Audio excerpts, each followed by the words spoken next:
In this video, we're exploring 3 terrifying stories from deep within the Appalachian forests. Stories of people who ventured too far and came face to face with something they'll never forget. From a group of friends who lost one of their own, to a man who hears a voice calling out to him in the darkness, and finally, a birthday celebration in a remote cabin that turns into a night of pure horror. Before we begin, I just want to thank everyone who commented on the last video and shared where you're watching from. It's genuinely amazing to see that this community is growing from all over the world, and that we're all connected. As always, thank you so much for being here and for keeping this channel alive. Your support means more than you could ever imagine. Now, dim the lights, get comfortable, and let's head back into the mountains. And remember, viewer discretion is advised.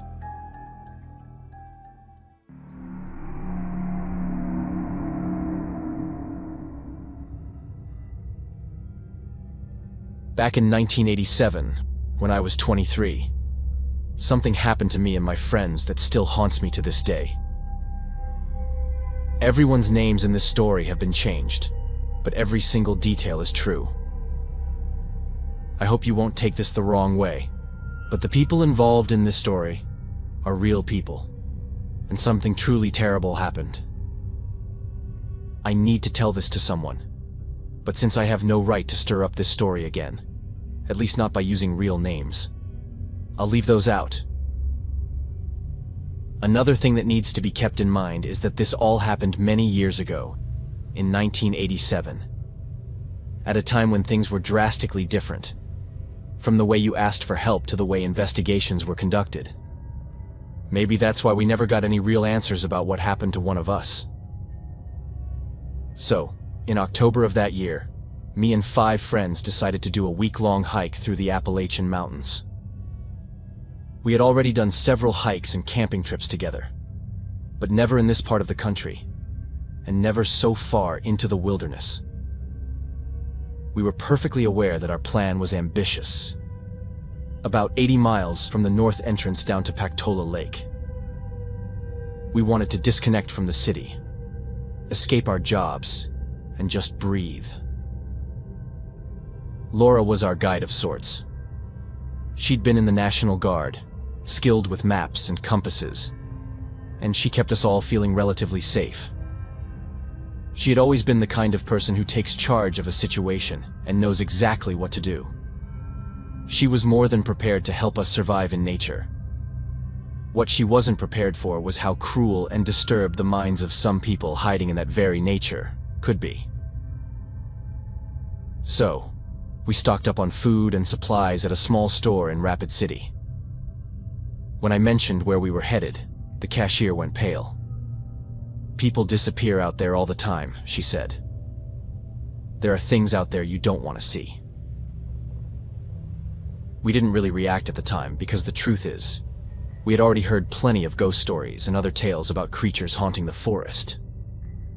But in reality, there was never any real proof that any of those stories were true, and we weren't about to give up our adventure just because some people like to make things up.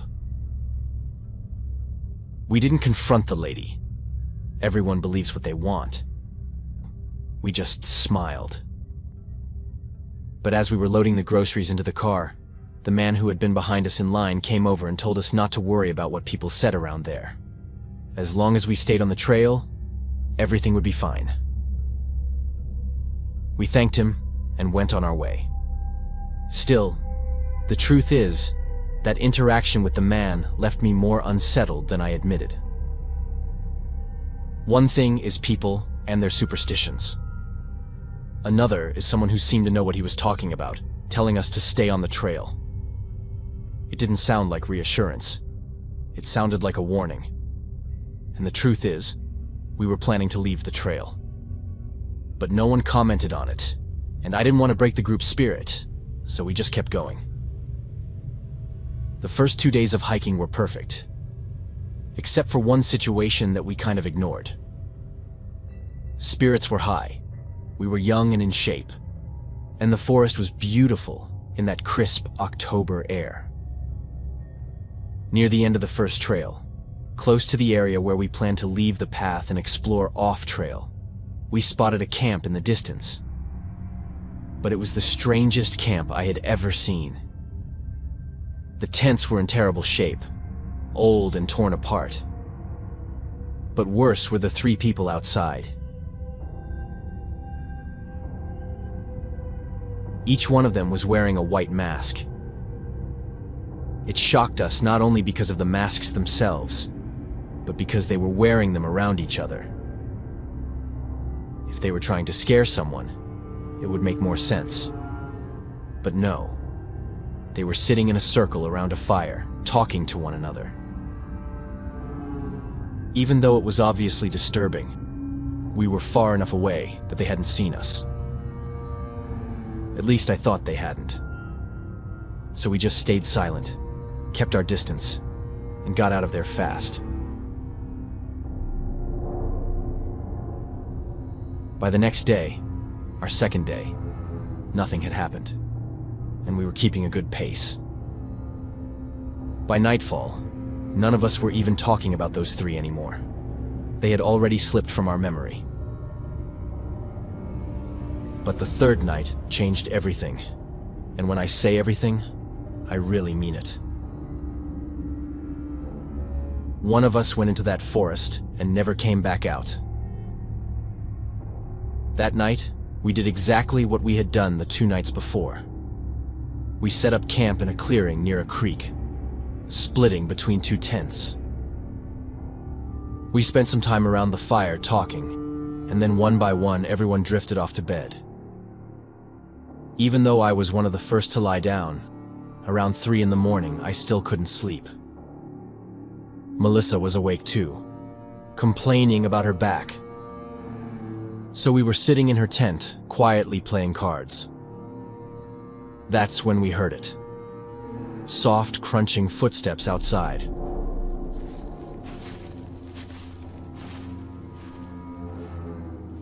At first, I thought it was someone going to the bathroom, normal in a big group like ours. But 5 minutes passed, then 10, and we didn't hear anything else. Then I looked up from the cards at Melissa and saw the panic on her face. She had peeked through the small window in the side of the tent and had clearly seen something that terrified her. Her hand flew to her mouth to stifle a scream. I leaned over the flap and saw them.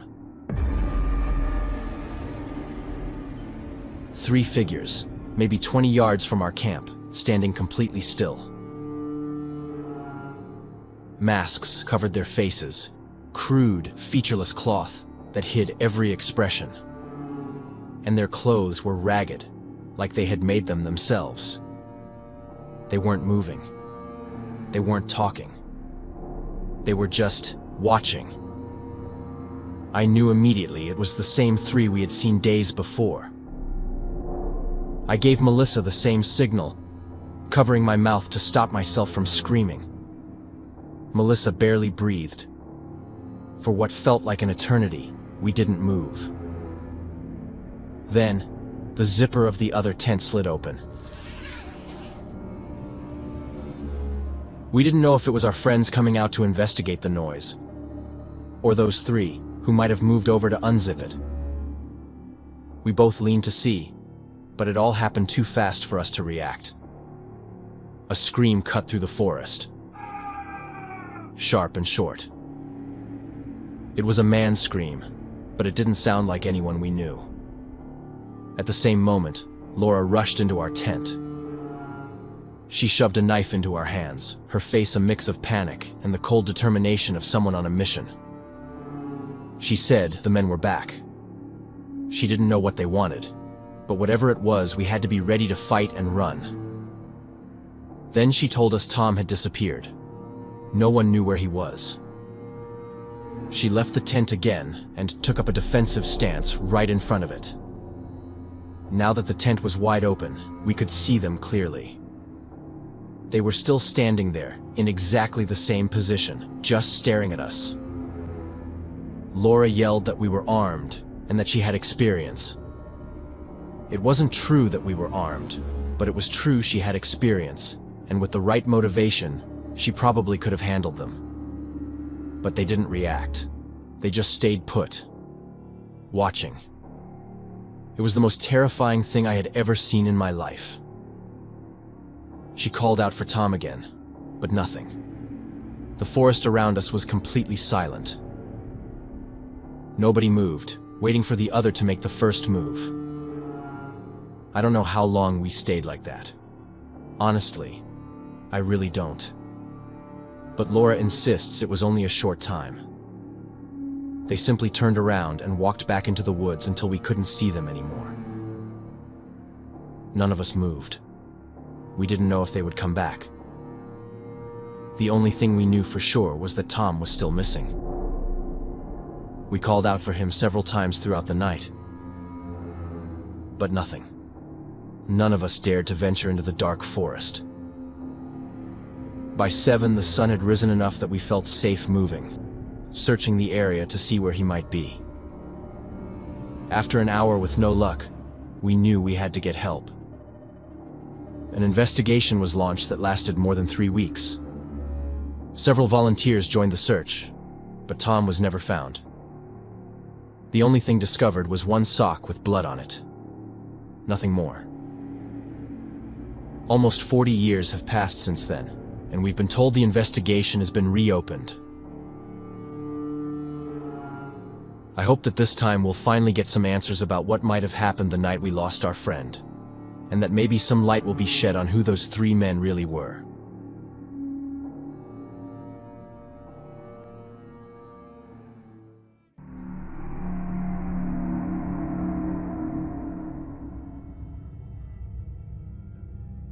Get ready. Because what I'm about to tell you is absolutely ridiculous, and, at the same time, for someone who went through and lived what happened, terrifying. Because what I'm about to tell you has been clawing at my brain for over 20 years now. I haven't told a single person face to face, because I know exactly how it sounds. Completely unhinged. But it happened, and the silence has been eating me alive. As I've seen some people say in this type of situation, maybe putting it out here will help me move on. Although, I suspect the only thing it will do is remind me how fragile we really are when we think we're alone in the woods. Either way, here it is. This all went down in October of 1999. If you weren't there, or you were too young, you probably don't realize how different everything was back then. Cell phones already existed, but there wasn't even close to the kind of dependence there is today. No constant tether to someone on the other end of a screen. When you went into the woods in '99, you were gone. If something happened, you were on your own. I'm not saying that's right or wrong, although I think the magic has been completely lost. My goal in saying this is simply to give a fact that in a way is important to the story. I didn't have a cell phone. So, going back to that time, I used to be a hardcore hiker, backpacking every chance I got through Tennessee, North Carolina, even up into Virginia. For years, I'd hit the trails almost every other weekend. I wasn't reckless, but I loved going solo. No chatter, no phones, just me and the sound of my boots on dirt. It was the closest thing to peace I ever found. But life got in the way. Work piled up, relationships went sideways, and before I knew it, years had passed since I'd done a real trip.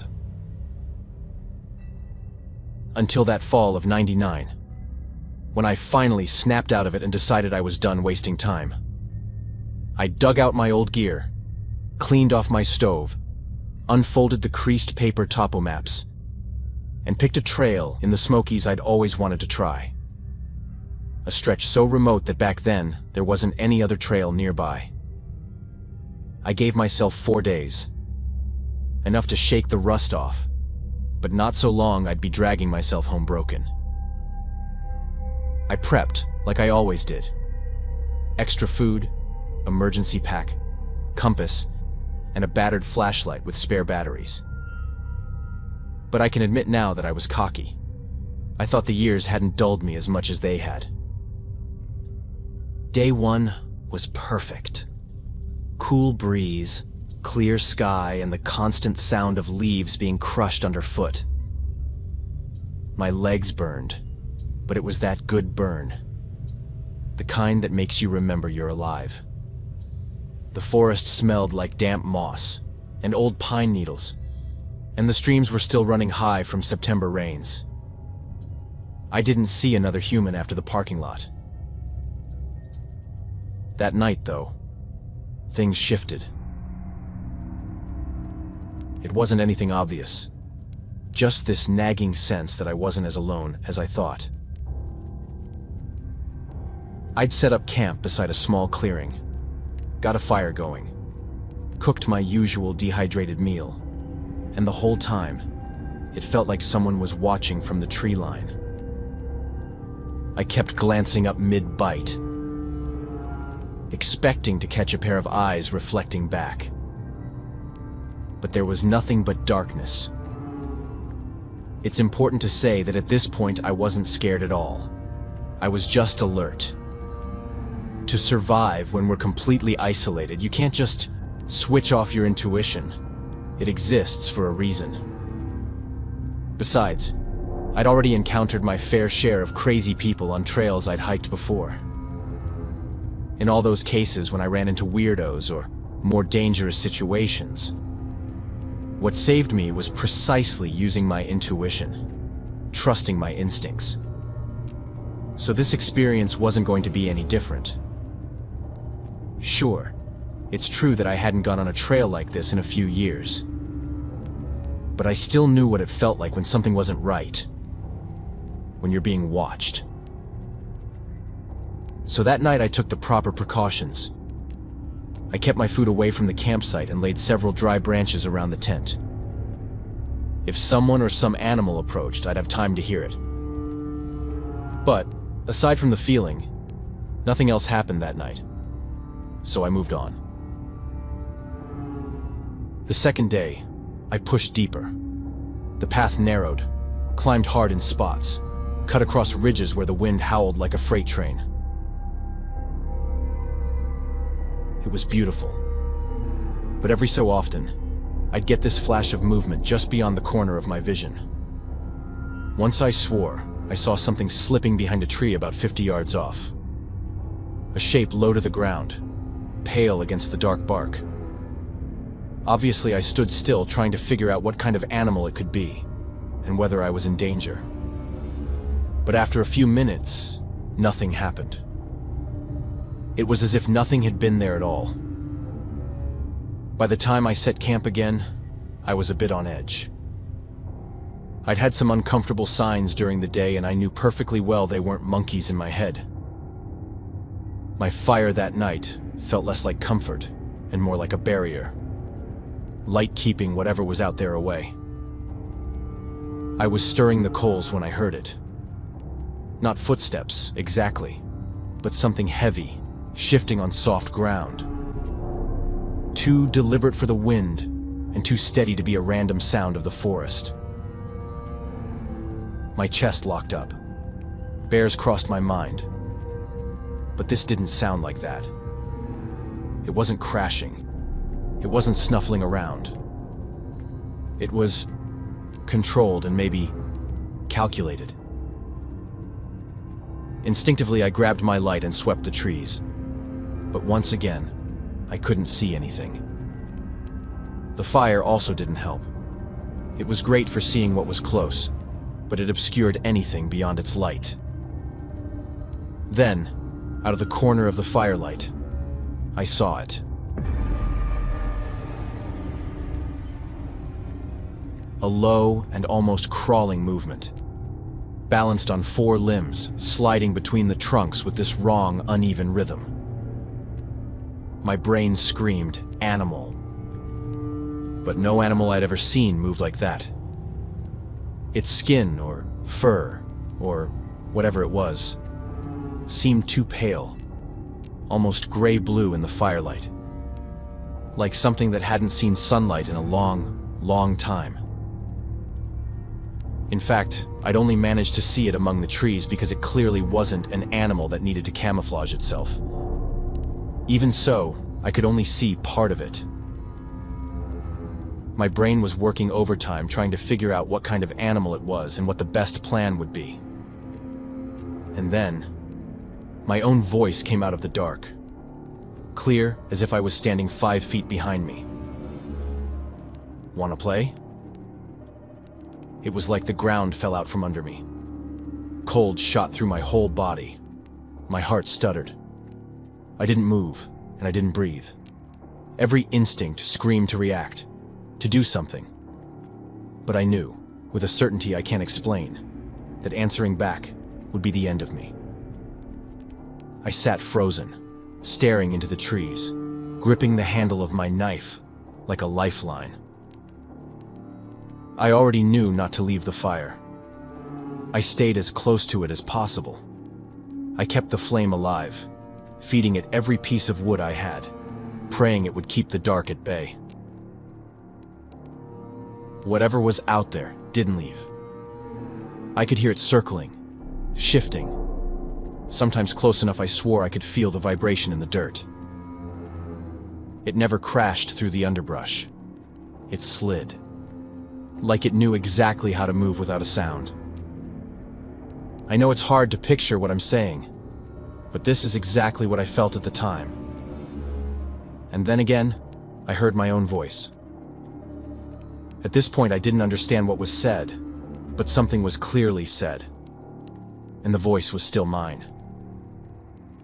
I wanted to scream, to charge into the woods swinging, to scare it off, to do anything but sit there like prey. But I knew in my bones that reacting was what it wanted. So I stayed still, clenched my teeth, eyes locked on the tree line, until dawn broke. When the sun finally lit the forest, I didn't waste a second. I didn't pack my tent. I didn't touch my stove. I shoved my emergency kit into my pack and bolted down the trail like hell was chasing me. I ran until my legs were jelly and until I saw the gravel road and my car. Then I just peeled out without looking back.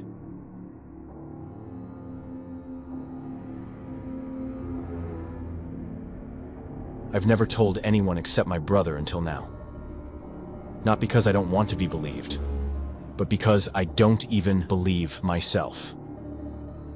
What do you even call that? A hallucination? A psychotic break? But the thing is, I don't drink from random streams. I don't eat berries. I didn't take anything that could have poisoned me.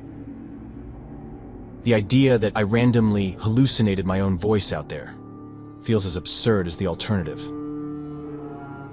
And yet, I can still hear it. The tone, the cadence. It was, without any shadow of a doubt, my exact voice. It's been over 2 decades and I haven't set foot back in the Smokies. I don't know if I ever will.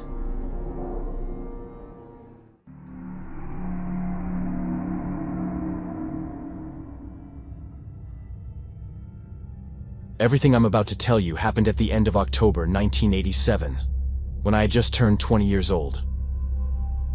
Just so you know, things back then were very different from what they are now. We were more united as a society, and it breaks my heart to see how divided we've become. Anyway, that's just something I wanted to share. Like I said, I had just turned 20 and, to celebrate properly, my closest group of friends and I decided to spend 5 days in a cabin isolated deep in the woods. It wasn't just any cabin either. It belonged to one of my friend's uncles. 4 guys who had grown up together in the same little corner of Western Virginia, just close enough to the Appalachian ridges to think the mountains were our backyard. The cabin was more like an oversized hunting shack, set back in the woods, no electricity, no running water. But it had 4 walls and a roof, and to us, that was paradise. We didn't have any plans for those days except drinking beer, talking by the campfire, and maybe going on a hike or two. The first 3 nights were exactly that. The cabin was rough. Old timber, warped shutters, a wood stove that filled the room with smoke if you fed it too much at once. But we didn't care. We cooked hot dogs on sticks, drank cheap beer until we couldn't feel the cold, and fell asleep to the sound of crickets and the wind moving through the trees. It was simple, and it was good. Those were definitely good times. The 4th and final night was when things changed. That night was much colder and damper than the ones before. Instead of being outside by a fire, we stayed inside the cabin. As usual, we kept the windows slightly open to let some air in and keep the smoke from building up inside. Around midnight, as we were sitting on the couch, Evan and I both saw something. The problem was, we saw the same thing, but in opposite windows. Out there in the pitch-black forest, something glimmered back at us. A pair of eyes. We both jumped up at the same time and realized we were looking at the same thing. Luckily, we reacted fast. All 4 of us understood what was happening and rushed to close the windows and double-check the door. We stayed alert. None of us knew what was out there. All we had seen was what looked like a pair of eyes low to the ground. We weren't exactly scared yet. The area was known for wild animals, and since the eyes were so low, we figured it might be wolves. The fact that we had seen more than one pair of eyes and seen them in opposite windows almost confirmed it. They must have been animals moving in a pack, possibly hunting together. At that point, we still hadn't closed the shutters, so we could still see out into the woods. But there was nothing more to see than the vastness of the forest and the darkness between the trees. At one point, Frederick said what he'd seen wasn't an animal. He said it in such an absolute, unnerving way that I immediately knew he wasn't joking. We shut the shutters then, but even so, we still didn't know what we had seen. Frederick himself, after saying that, couldn't explain what he'd seen. He just kept saying it wasn't an animal. He didn't know what it was. Maybe a very sick or deformed animal. We kept pressing him with questions, and he just said he didn't know, but that the best thing was to keep the shutters closed. For hours, we heard noises outside the cabin. Obviously, none of us were going to sleep that night. We heard something crawling around outside, something scratching at the wood. It was absolutely terrifying. I really thought it was a pack of wolves, maybe hungry ones. But then we heard whatever it was climb onto the roof and start moving from one side to the other. Wolves were agile, but I didn't think they could climb that high. Maybe cougars, I thought. But cougars rarely hunted in groups. All through that night we talked through every possible scenario. We grabbed whatever objects we could use to defend ourselves in case the cabin wasn't strong enough and gave way. The idea was terrifying, mostly because we didn't know what was on the other side. We even talked about the possibility that it could be people. But Frederick said, if they were people, they were highly deformed. Not to mention, I had seen the eyes low to the ground, which meant if it was a person, they were crawling on all fours. The idea that it could be people was horrifying. Not just because we didn't know their intentions, but because we didn't know what could be happening to them to make them act like that. At that time, it was common to hear talk about feral people, but nothing had ever been proven. When morning finally came and we hadn't heard any noises for a while, we opened the shutters to look outside. Nothing. The forest was still and serene, just like it had been every other day. But the ground was clearly trampled, like several people or animals had been circling the cabin. We couldn't make out distinct footprints, at least not from where we were. So the doubt remained about what had been out there. We packed up the rest of our things, and only when we opened the door and stepped outside did we realize it couldn't have been animals. The scratching noises we'd heard the night before had been to make all those marks on the cabin. The cabin was completely covered in them, but they weren't just random scratches that any animal could have made. They were symbols, drawings even, something only a person could have done. We got out of there as fast as we could. When we told my friend's uncle what had happened, he and a couple of his friends searched the woods around the cabin, trying to figure out what had gone on, but they never found anything.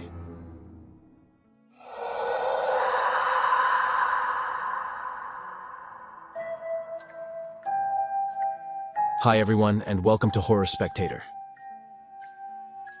If you're new here, consider subscribing. We dive deep into the darkest, most chilling real-life horror stories out there. And if you're a returning viewer, I'm so glad to have you back, friend.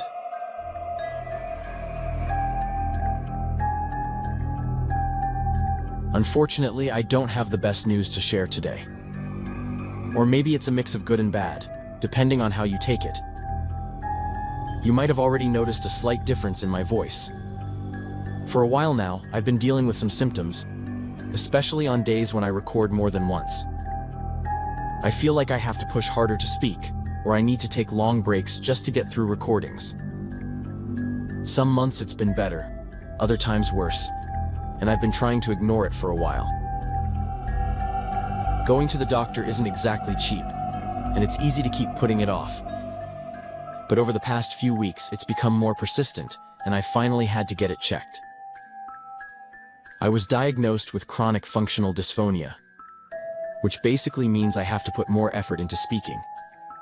I experience vocal fatigue, inconsistency, and sometimes my voice just gives out. The diagnosis is still very recent, but since then, I haven't really been able to sleep. I've been thinking a lot about the channel, especially now that I just launched the second one. It feels like everything is happening at once. Now here's the part that, for me, is good news. But I understand it might feel different for some of you, especially since many of you are here for the voice as well. I'm lucky to have a very close family, and when I shared this with my brother, he didn't hesitate for a second to step in and help. He's already helped me before when things got overwhelming with the kids and because he genuinely loves what I do here. But now, he's going to be a more regular presence. So for now, I don't know exactly when I'll be able to come back to recording myself. I'm going to be doing some tests, following treatment, and trying to rest my voice as much as possible. In the meantime, my brother will be taking over the narration of the stories. I'll still be the one choosing them, working on them, and building the videos. But it won't be my voice you're hearing for a while. You'll be hearing my brother Chris and sometimes my dad Josh. When one can't do it, the other will step in.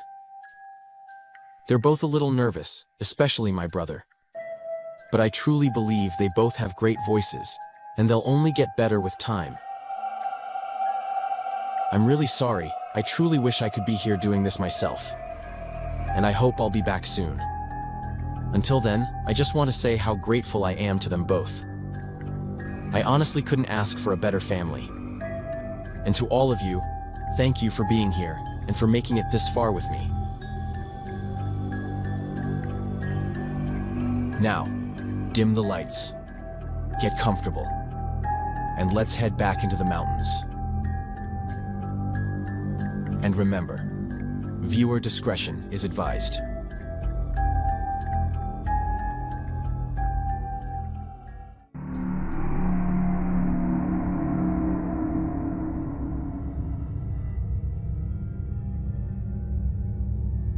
Everything I'm about to tell happened about 2 years ago. I've gotten a few answers since then, but honestly, not nearly enough to fully understand what really happened.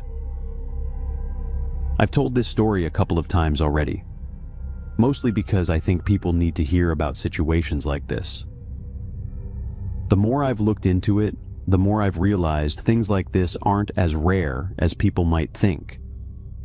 And the reason I'm bringing it up again now is because not long ago I heard about something with a very similar vibe happening on the Pacific Crest Trail. Not the exact same thing, but close enough that it made my stomach drop when I heard it. Stuff like this can be malicious, it can be seriously dangerous, and in the wrong circumstances, it can absolutely be deadly. Anyway, this all happened a little over 2 years ago. I've always been someone who loves the mountains. I actually live up in the mountains myself, though not in some remote cabin or anything like that. It's a small village with plenty of houses around, so I've got stores, neighbors, everything I need nearby. My house doesn't back directly into the forest either. It's more like living in a small town that just happens to sit right at the edge of wilderness. The thing is, if I walk about 10 minutes in one direction, I'm already stepping into the outer edge of the forest.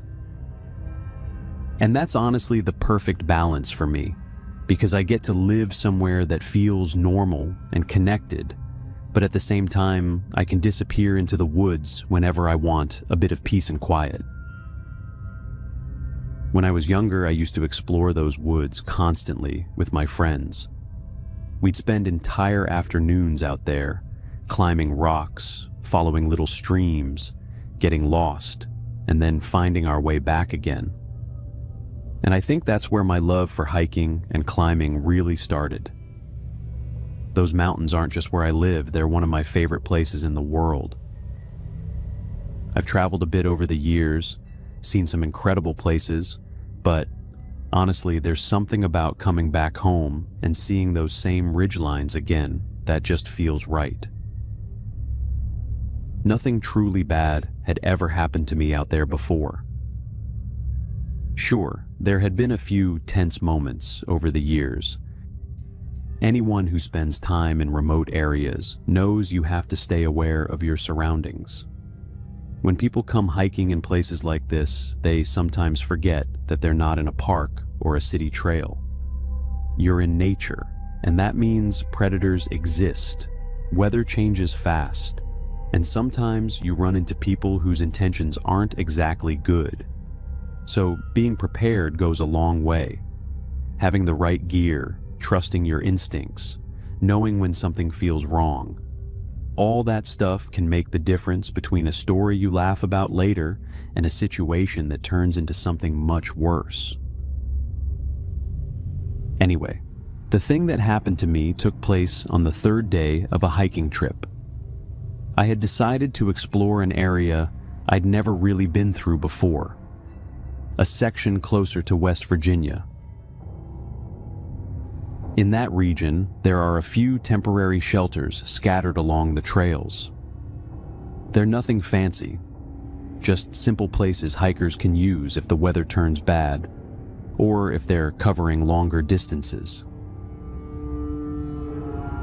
My plan that day had been to reach one of those shelters before nightfall. But earlier in the afternoon, I ran into another hiker on the trail.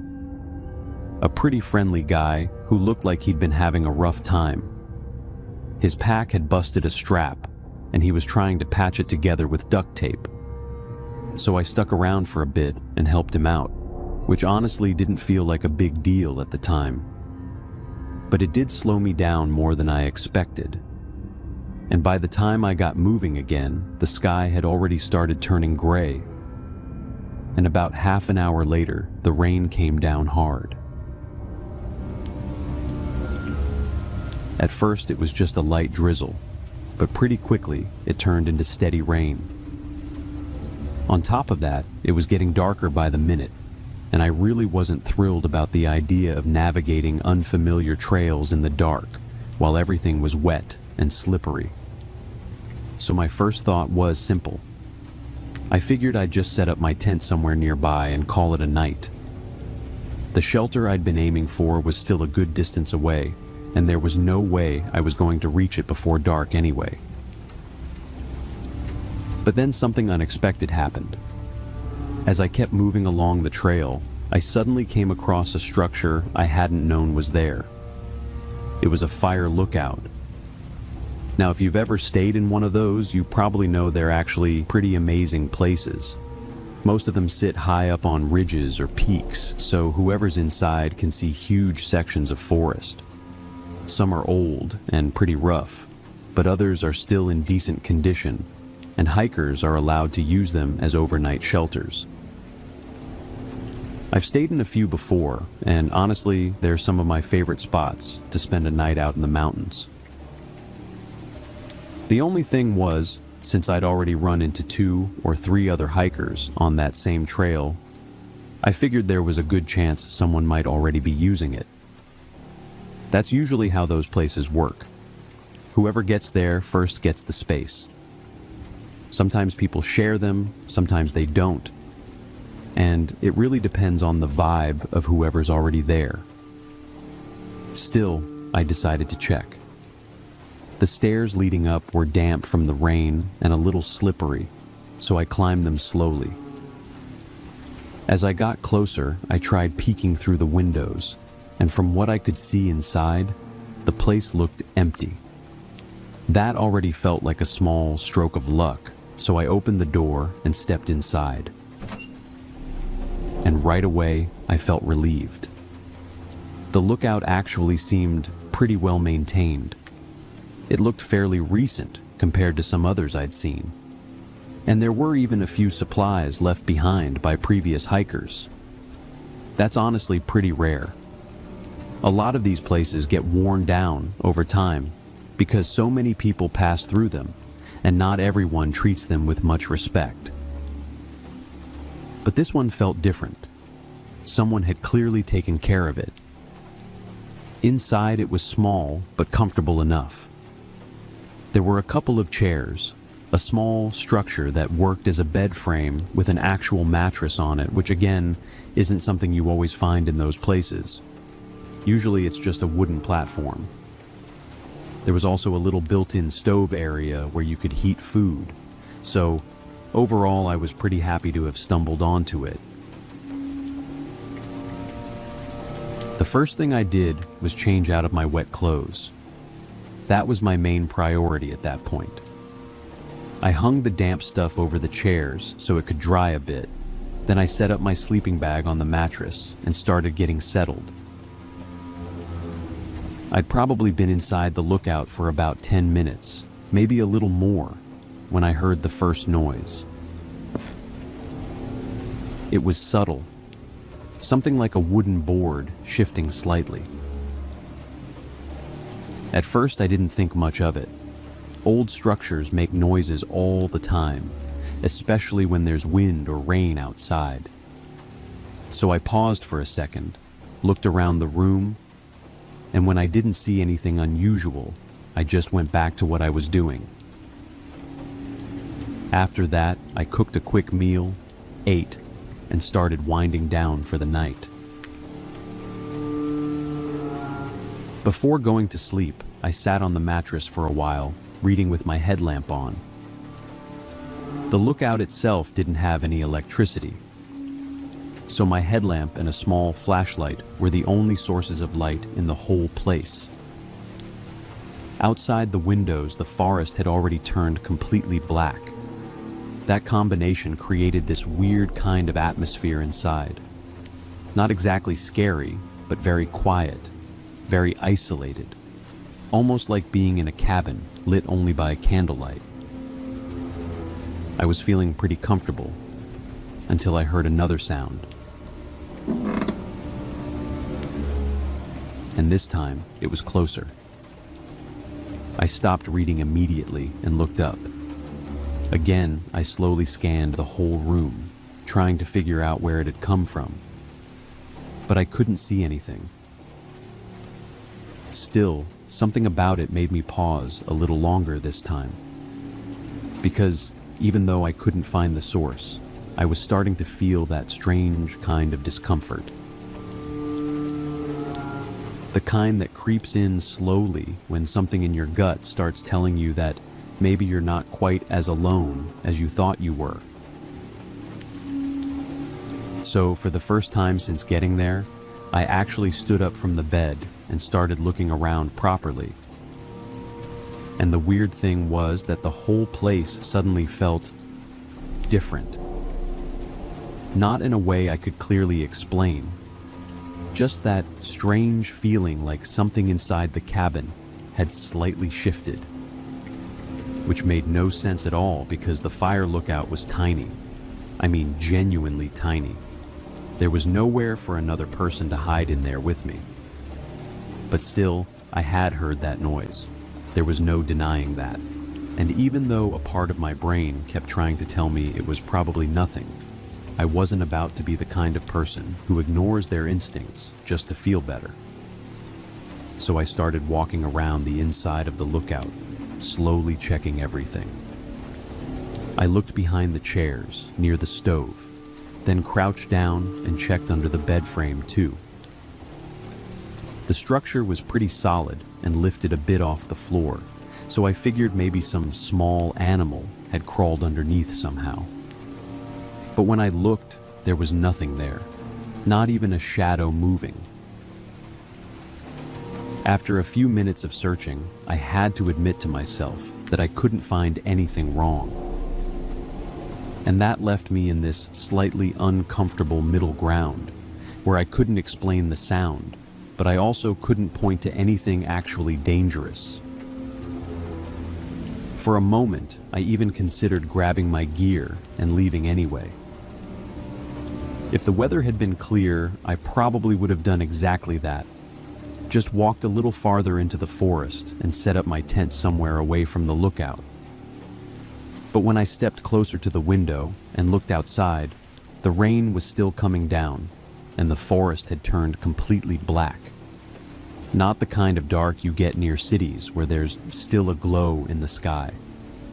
This was the kind where the trees just disappear into pure darkness after a few feet. And even though my headlamp was pretty good, wandering through unfamiliar forest in the middle of the night, in the rain, over wet ground and roots, just wasn't a smart move. So, eventually I told myself I was probably overthinking things, and I went back to the bed. I tried reading again for a while, but honestly, I couldn't focus anymore. My eyes kept moving over the same lines without really processing them, and after a few minutes, I just gave up, turned off the page light, and laid back on the mattress, staring up at the wooden ceiling. At that point, the whole lookout was quiet again, except for the rain tapping against the windows.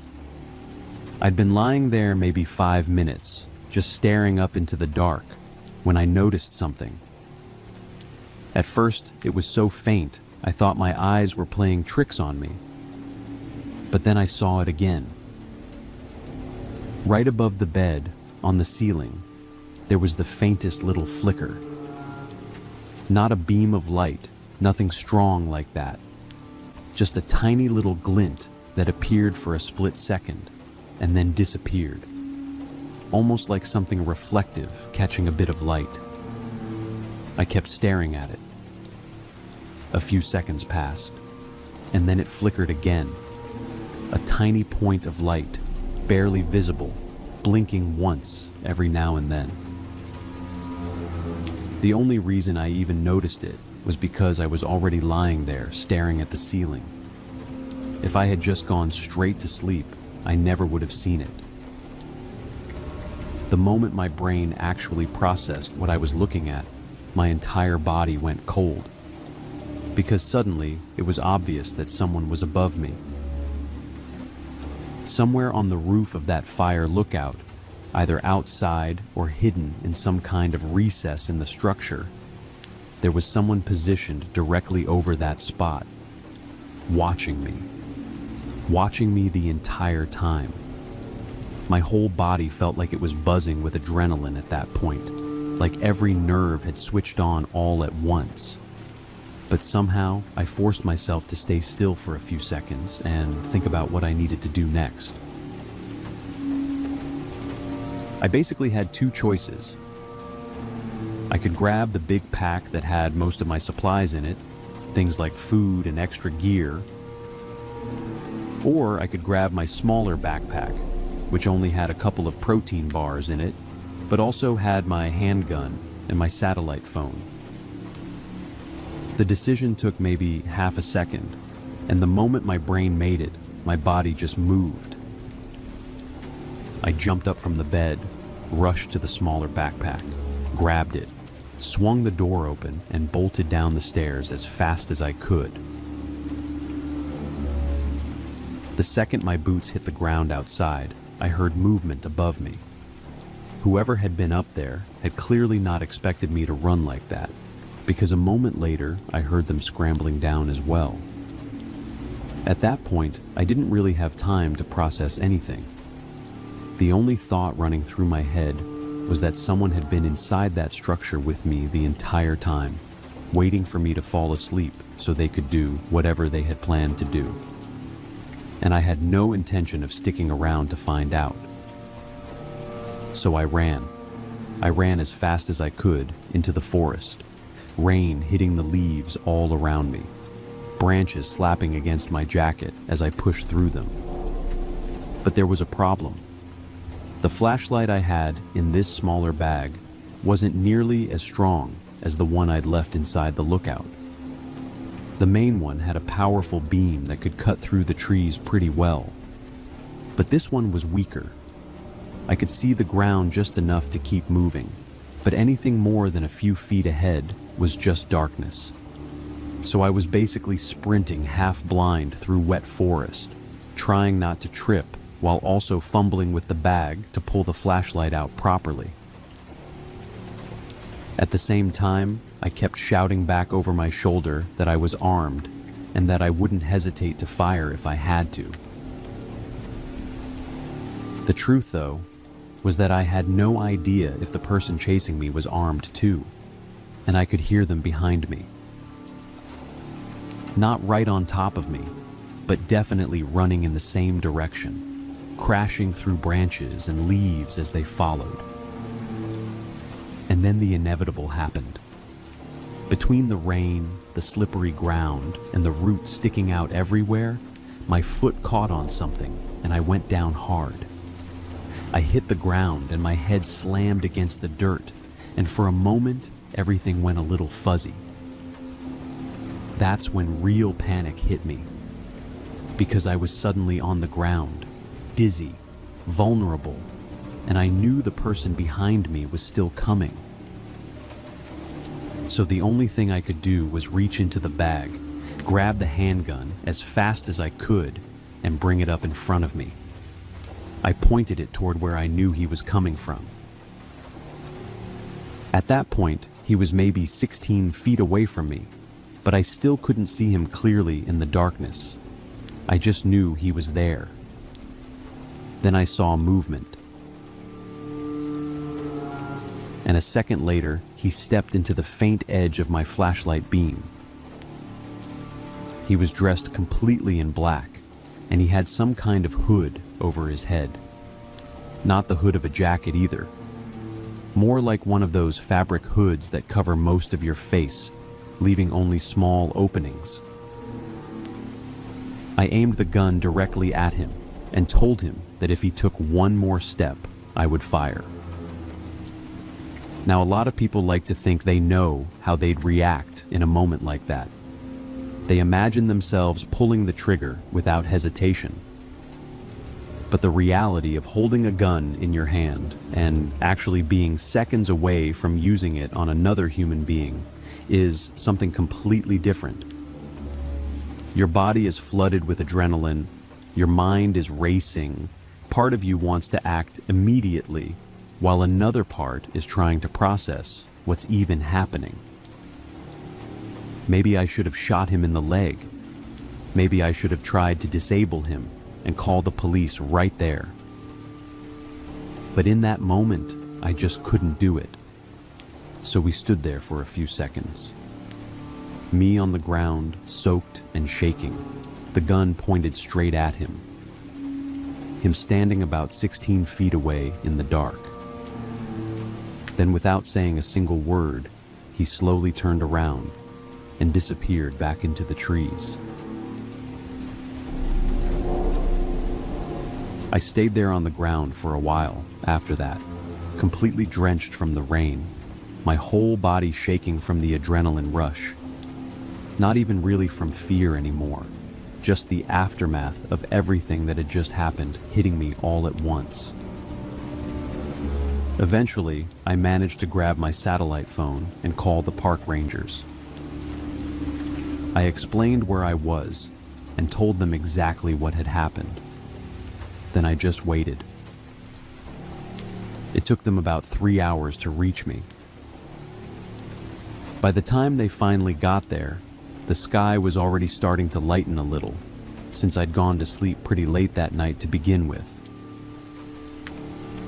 During that entire time, I just sat there on the forest floor with the gun in my hands, pointing out into the darkness, half expecting that guy to come back at any moment. But he never did. The rangers eventually took me out of there and brought me to a hospital, mostly because I'd hit my head pretty hard during the fall, and they wanted to make sure I didn't have a concussion. Luckily, it turned out to be nothing serious, just a bad impact. But once they started investigating the lookout itself, they found something that explained at least part of what had happened. Someone had modified the structure.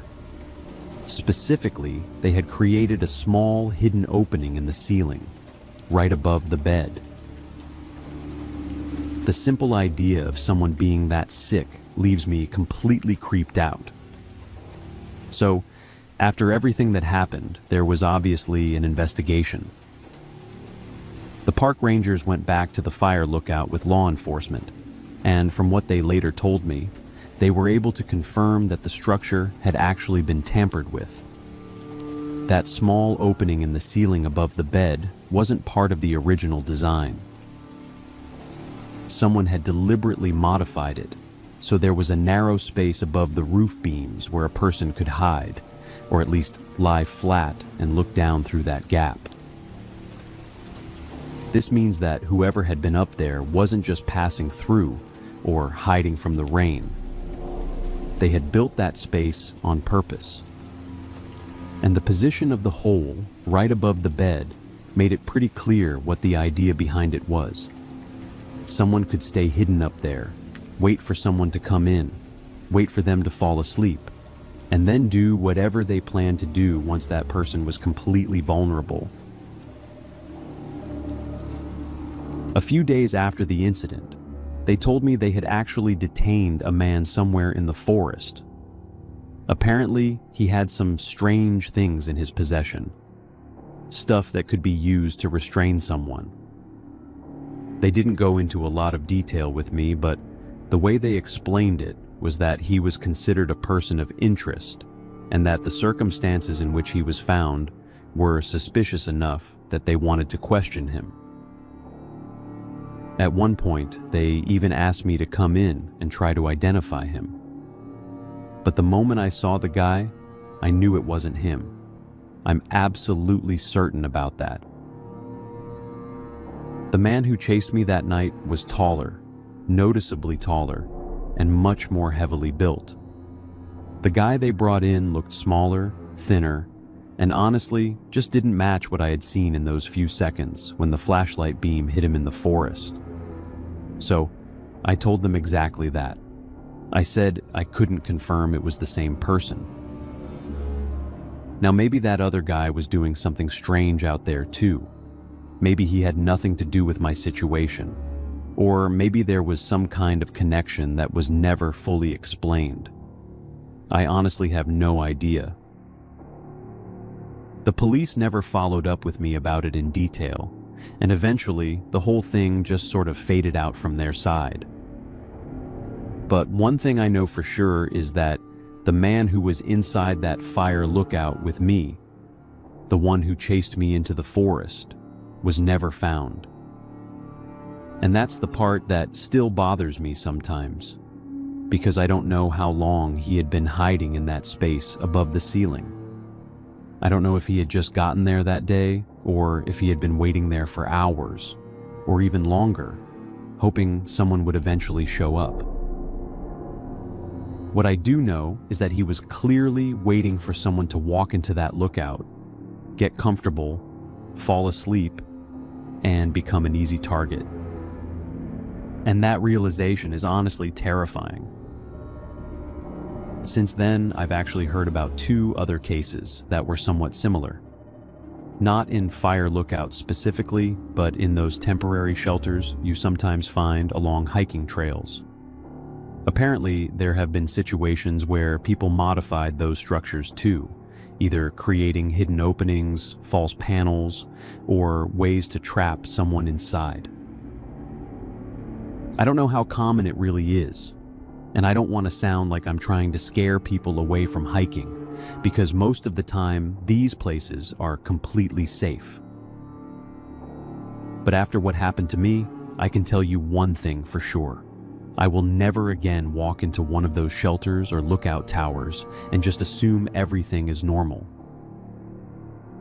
Now, whenever I enter a place like that, especially if I'm alone and far from other people, I check everything. The walls, the ceiling, the corners, behind the bed frames, any panels that look slightly out of place.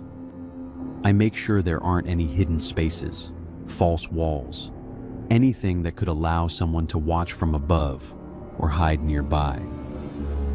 It might sound a little paranoid, but after that night, I'd rather take a few extra minutes checking every inch of the place than ever go through something like that again.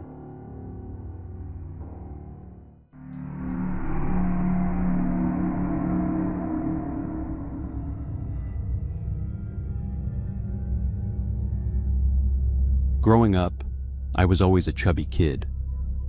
I don't mean just a little overweight. I mean the kind of kid who carries that weight, not just on their body, but in everything they do. In how they walk, how they talk, how they look at themselves. A lot of that came from my home life, which wasn't great. And food kind of became my way of dealing with things, my escape. The one thing that felt consistent when everything else didn't.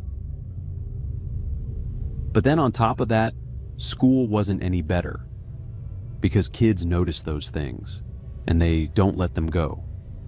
So I ended up getting bullied a lot for my weight. And those 2 things combined just completely destroyed my self-esteem in a way that stuck with me for years.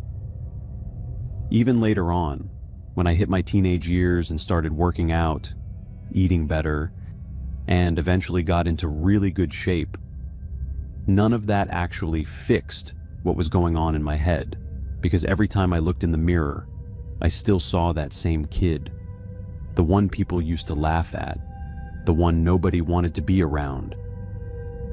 It didn't matter how much I changed physically, that image never really went away. So by the time I got to college, even though I looked completely different, I still carried myself the same way. Quiet, unsure, kind of submissive, never really knowing how to fit in or who to talk to.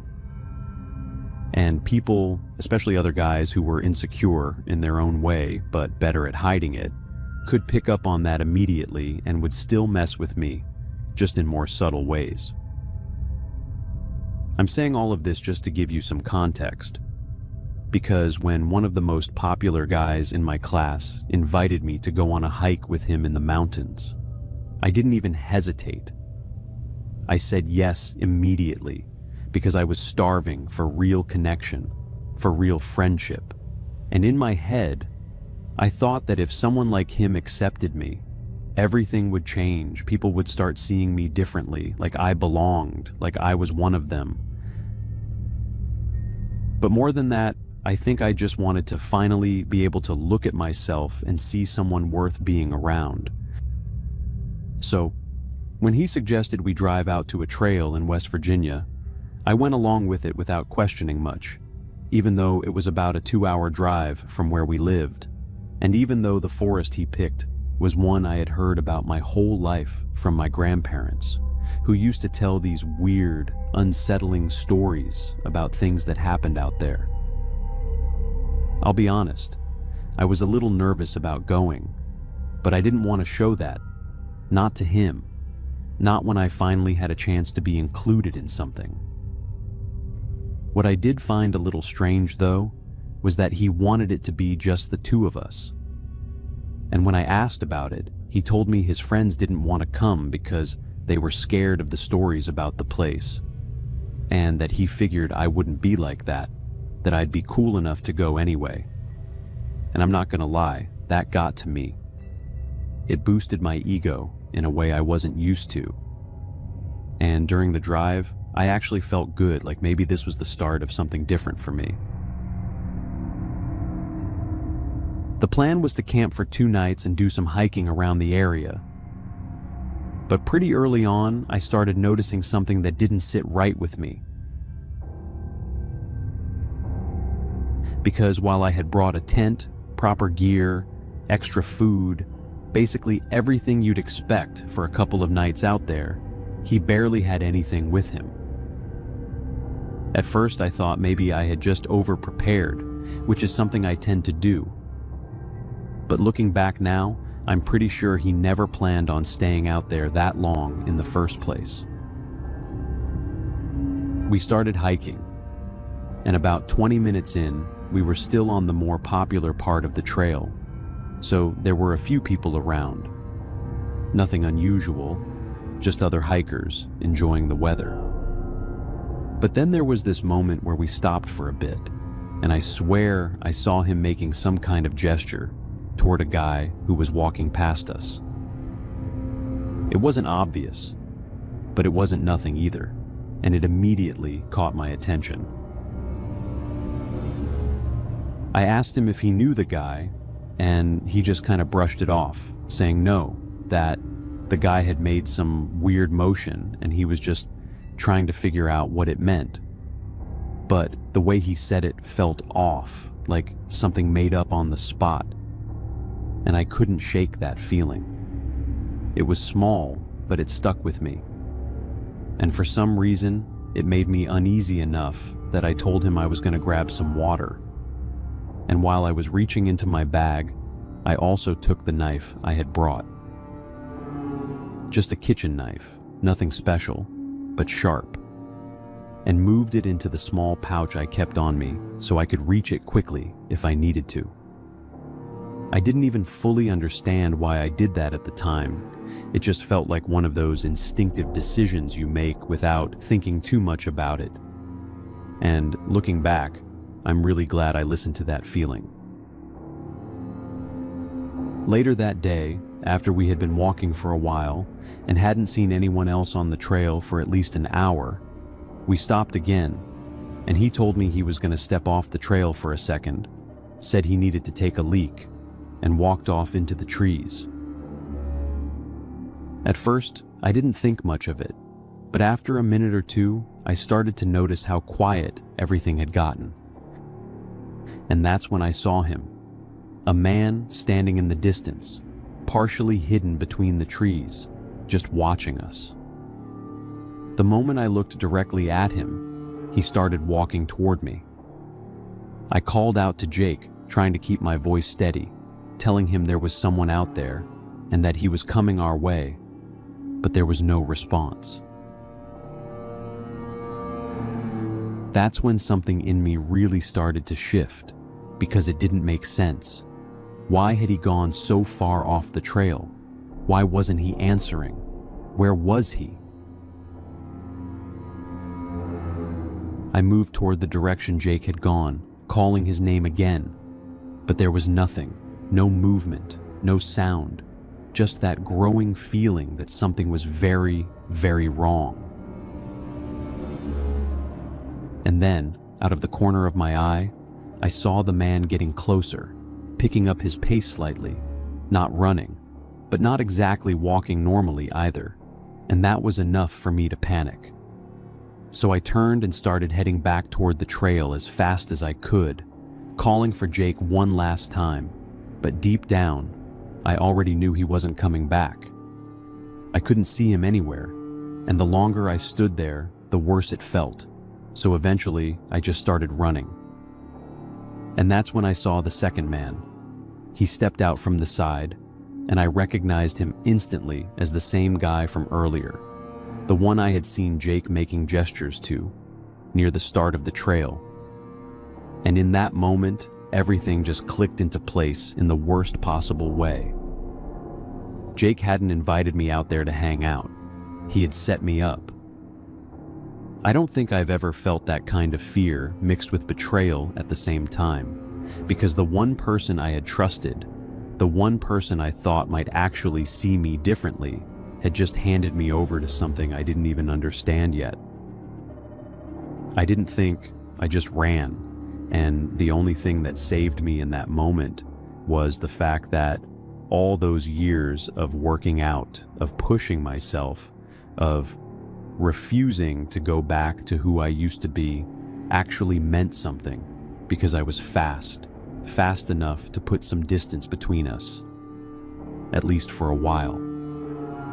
But I could hear them behind me, crashing through the trees, closing the gap slowly, and no matter how fast I ran, it didn't feel like it was enough. At one point, one of them must have known the terrain better than I did, because he cut across through the trees and suddenly appeared right in front of me, intercepting my path before I even had time to react.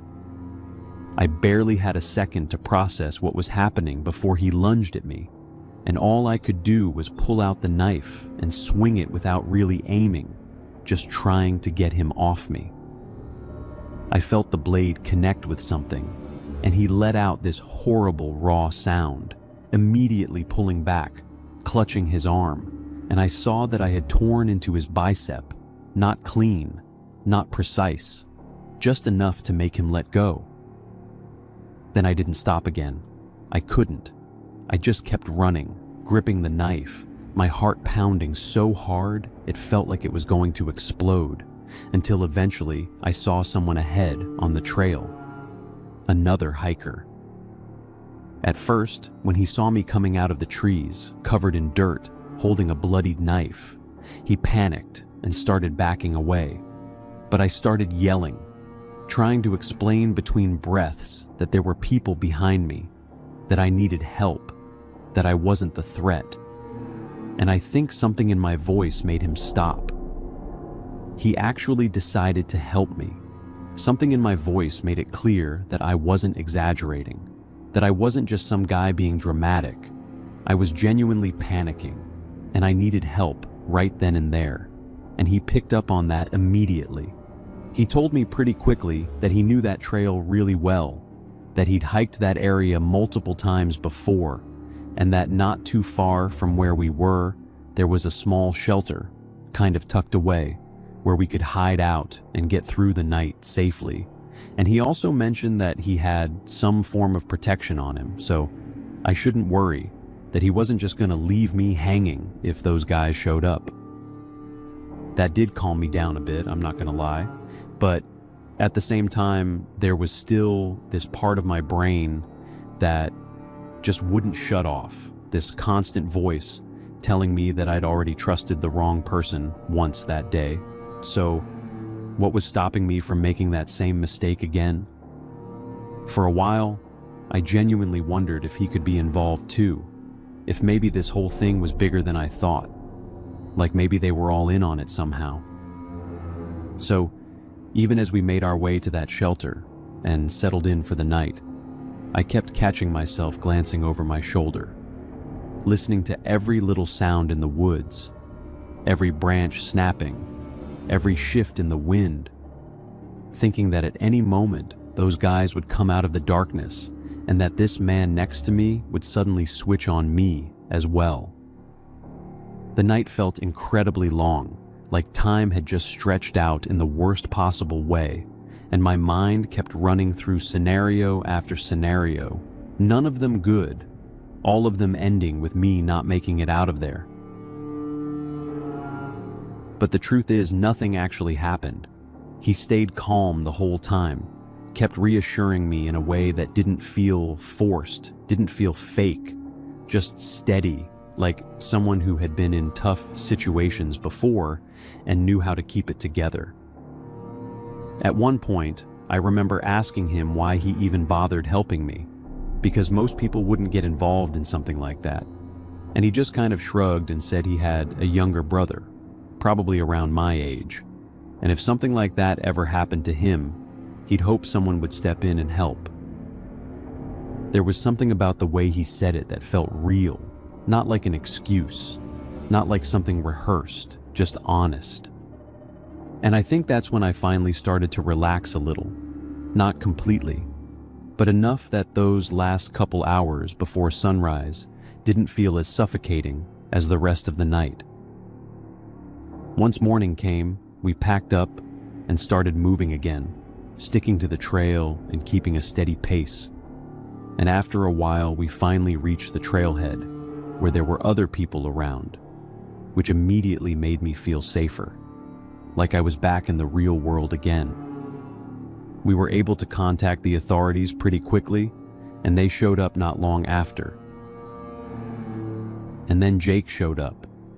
He came walking into the trailhead like nothing had happened, arguing with me, saying I had abandoned him out there, that he'd been looking for me. He had a few cuts on his arm, but nothing deep, nothing that looked like he'd actually been attacked.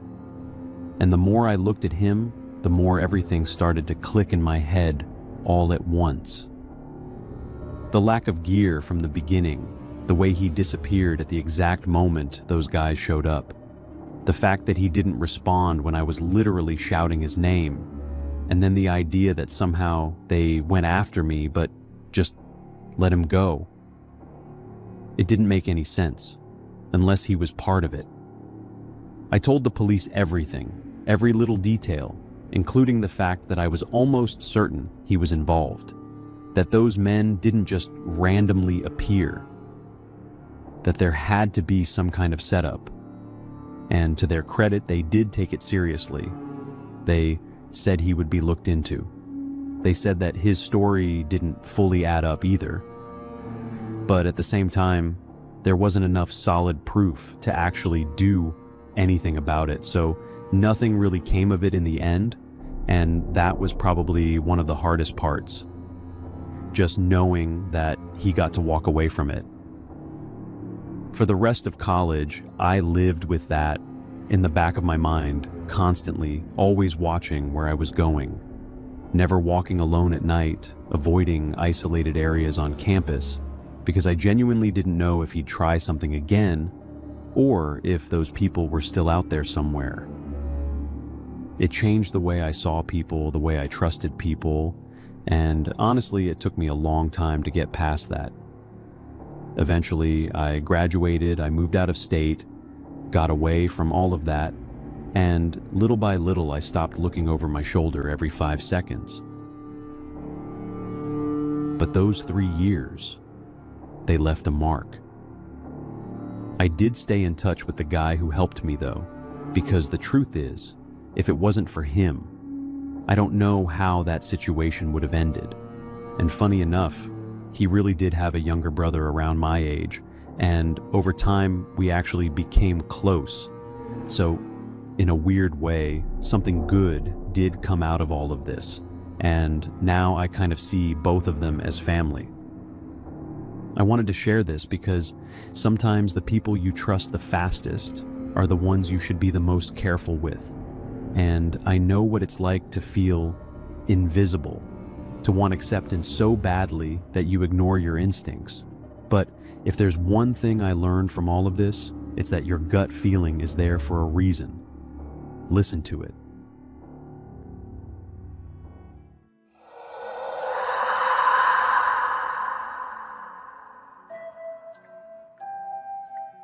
Hi everyone, and welcome to Horror Spectator. If you're new here, consider subscribing. We dive deep into the darkest, most chilling real-life horror stories out there. And if you're a returning viewer, I'm so glad to have you back, friend. Before we get into today's video, I just wanted to say thank you for the incredible support you showed on the new channel. You guys are amazing. I also noticed that some people had trouble finding it, so from now on, I'll always leave the link at the very top of the video description and possibly in the comments as well. Now, talking about today's video, we're diving into two longer stories that I've actually been wanting to share on the channel for quite some time. Both are genuinely unsettling, but I have to say the first one really got to me. It gave me real chills the first time I read it, and even again while I was editing the video. I hope you feel the same way I did, and as always, let me know what you think in the comments. Now, dim the lights, get comfortable, and let's head back into the mountains. And remember, viewer discretion is advised.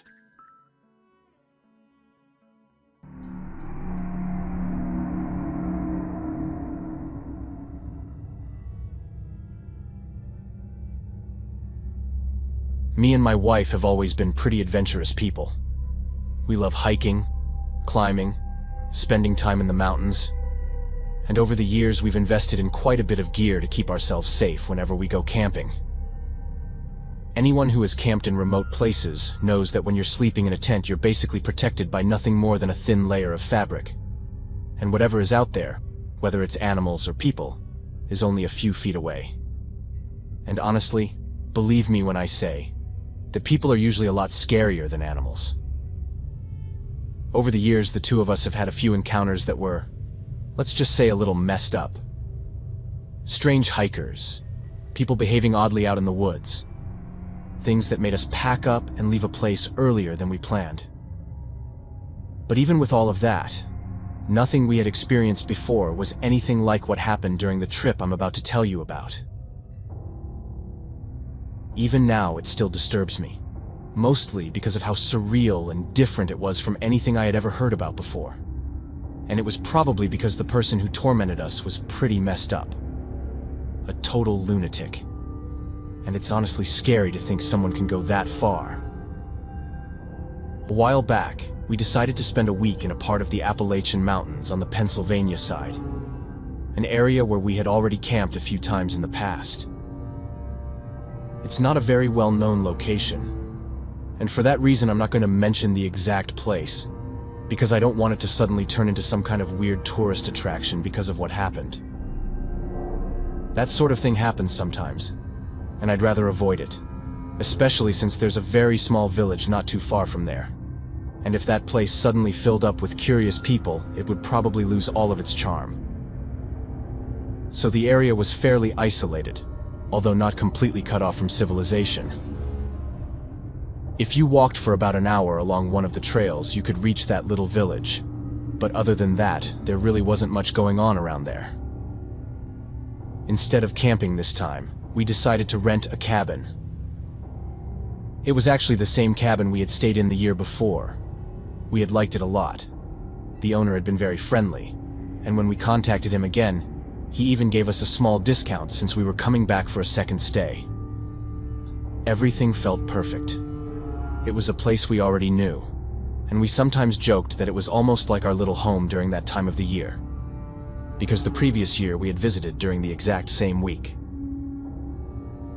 It was early March, which is honestly a beautiful time to be in the mountains. The air is still a little cold, and the ground is still damp from winter, but you can already see the forest starting to turn green again as spring slowly pushes through. If you don't mind a bit of rain during your hikes, it's actually a great time to travel because prices are cheaper and the trails are much quieter. So we arrived at the cabin excited and in a great mood. The place had 2 floors. The downstairs was mostly open, with a small living room area, a kitchen, and then at the back there was a little storage room with a door where the owner kept cleaning supplies, an extra sleeping bag, and a few random things. Upstairs there was a fairly large bathroom, a comfortable bedroom, and then a very small second room next to it. That room had a small bed, so it could work as a kid's bedroom. But since we don't have children, we usually just used it to store our gear and backpacks. When we got there, we unloaded everything, settled in, and started organizing the place. We always bring some protective gear when we go on trips like this, although we didn't bring all the equipment we normally use when we're camping. like motion sensors and a small perimeter alarm that alerts us if someone approaches the campsite. Those are things we usually rely on when we're sleeping in a tent in the middle of nowhere, because personal safety is extremely important when you're in remote areas, and we've learned not to assume that bad things only happen to other people. But in a cabin, you naturally feel a little more comfortable, a little more protected. Everything was going smoothly, just like it had the year before. On the first day, we unpacked all the food and organized it in the kitchen, dividing everything by meals for the 7 days we were planning to stay there. We're big fans of meal prep, especially on trips like this, because it means we don't have to worry about cooking complicated meals and can focus on enjoying the hikes instead. So, on that first afternoon, we prepared everything for the whole week, stacked the firewood neatly inside the cabin, and basically got the place ready for the days ahead. Even though daytime temperatures were comfortable enough, nights in the mountains are always colder, and there's something really nice about sitting in a warm room with the fireplace going after a long hike. That night we went to bed early, and the next morning we woke up feeling completely refreshed and ready for our first hike. But it was during that very first climb that I started feeling a slight sense of discomfort. Now, I'm not the kind of person who jumps to conclusions or thinks everything is some kind of conspiracy. I'm confident in my ability to handle myself in the mountains. I know what I'm doing out there, and I don't usually let my imagination run wild. In fact, I'm normally the type of person who rolls his eyes when someone says they feel like they're being watched. But that day, that was exactly the feeling I had. It was subtle at first, just this strange impression that we weren't completely alone, like there was someone else somewhere in the forest around us, just out of sight. I tried to ignore it, telling myself it was probably nothing, maybe another hiker somewhere on a nearby trail. Then at one point my wife looked at me and said she felt the same thing. She said she had the weird sensation that someone was watching us, and that the whole area suddenly felt bad. We finished the hike anyway, but the entire way back to the cabin, we both had that same uneasy feeling, like something wasn't quite right. The strange part was that we hadn't seen anyone the entire day. Not a single hiker, not even distant voices on the trails. And yet we both had this strong impression that we hadn't been alone out there. Eventually we got back to the cabin, made dinner, and lit the fireplace. After spending the whole day hiking, we were both pretty tired, and the warmth of the room made it even easier to relax. We put on a movie, sat on the couch together, and at some point we both ended up falling asleep without even realizing it. But later that night, I suddenly woke up. The movie was still playing quietly on the television, and the room was lit by that soft, flickering light from the screen and the dying fire in the fireplace. I checked the clock, and it was around 1 a.m. I woke up with the feeling that I had heard a loud laugh. I know how that sounds, but I'm telling you honestly, that's what it sounded like. A frantic laugh. I looked over at my wife, because that was the most logical explanation. But she was still asleep on the couch beside me, with the blanket half pulled over her shoulders, breathing slowly, and not reacting to anything. So whatever I had heard hadn't come from her. For a moment, I just sat there, trying to figure out if maybe it had come from the TV instead, because the movie was still playing quietly in the background. But when I paid attention to it for a few seconds, I realized the scene on screen was completely quiet. Just two characters walking through some hallway, and there hadn't been any laughter in it. Normally, I'm the kind of person who immediately tries to find the rational explanation for things like that, especially when you're half asleep, because your brain does weird things when you wake up suddenly. So at first I honestly assumed I must have dreamed it, or maybe heard something outside and my brain just filled in the rest. Looking back now, That moment right there was probably the first in a long chain of decisions that I honestly shouldn't have made. It's strange to admit it, because I like to think of myself as someone fairly cautious when it comes to being in remote places. But that night I did a few things that were just stupid. Completely unnecessary risks. And the worst part is that I didn't just put myself in danger. I also put my wife in that situation. At first, I simply got up from the couch to walk into the kitchen and grab a glass of water. Mostly to wake myself up properly and shake off that weird feeling of having just heard something that didn't make sense. But that's when I heard another sound. It was faint at first, and I couldn't really place it. It had this metallic quality to it, like metal slowly scraping or rubbing against metal. I stood there for a moment, trying to figure out where it was coming from. And the more I listened, the more it seemed like it was coming from somewhere outside the front. So, I walked toward the living room window as quietly as I could. The cabin had those wooden shutters on the inside, and I slowly pushed one of them open just enough to look through the glass and see if I could spot anything outside. But there was nothing. Just darkness, trees, and the faint outline of the forest beyond the small clearing around the cabin.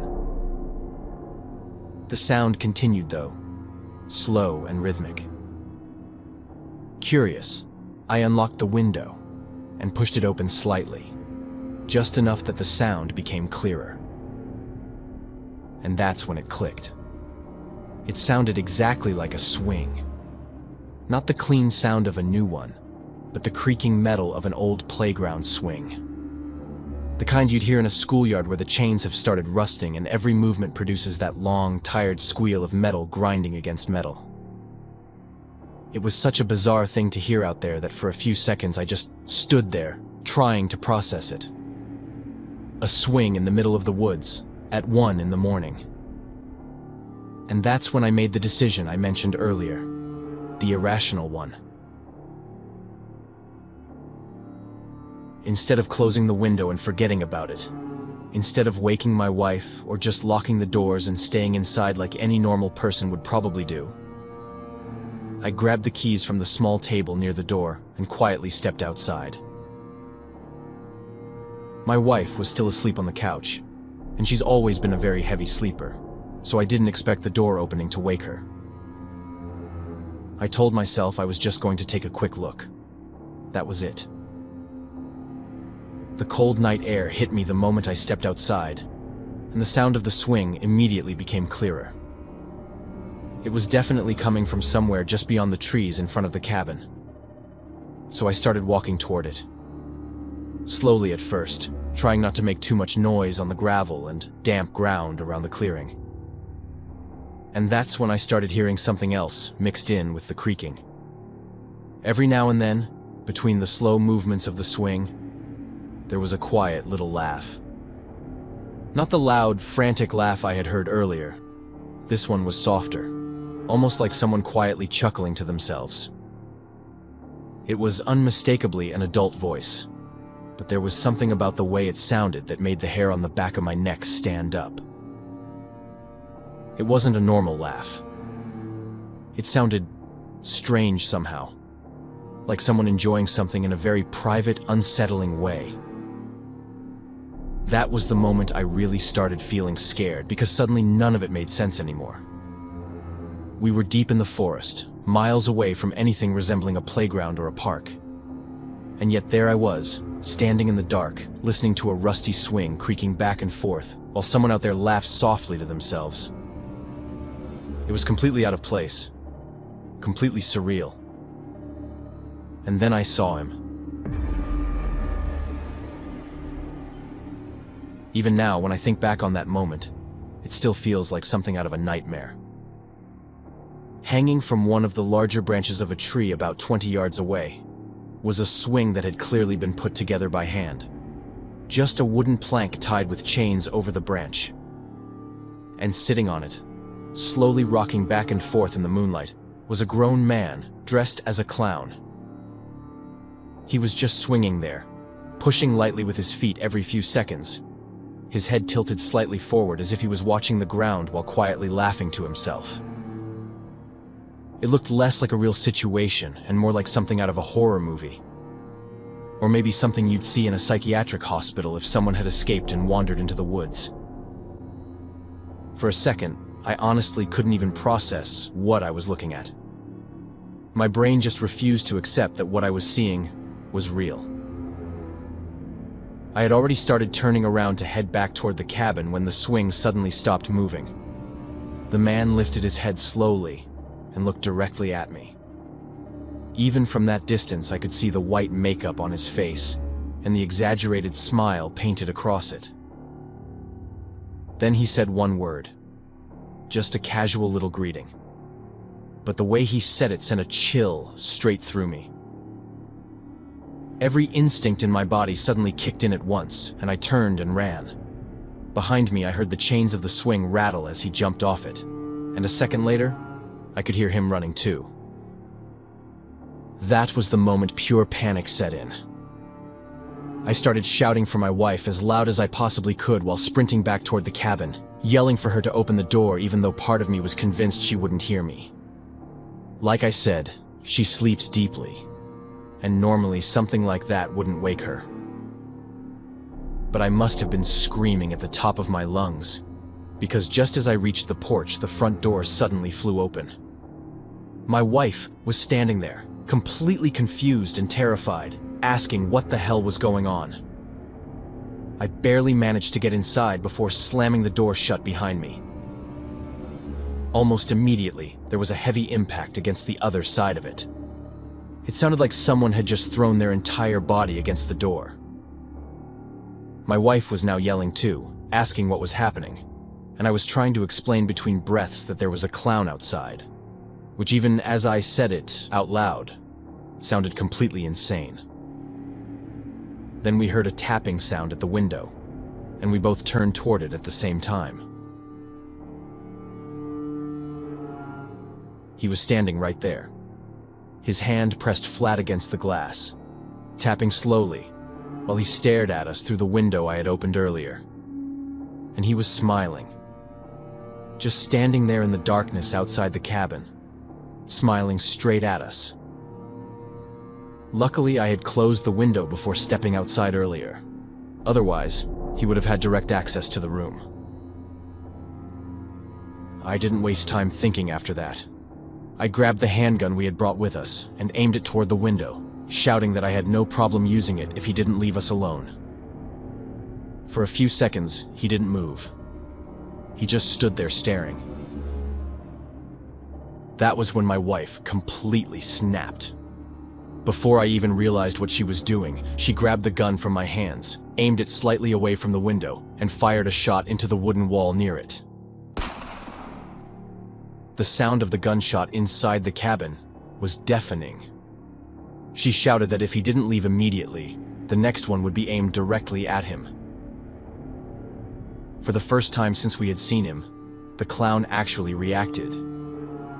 He slowly turned his head toward her, and the smile on his face somehow got worse. It's hard to describe it, but there was something about the look he gave her that felt completely psychopathic. Not anger, not fear. Just this cold, amused expression that made my stomach drop. Then he turned around and walked back into the forest. Just like that. We immediately closed the shutters over the window and locked everything in the cabin.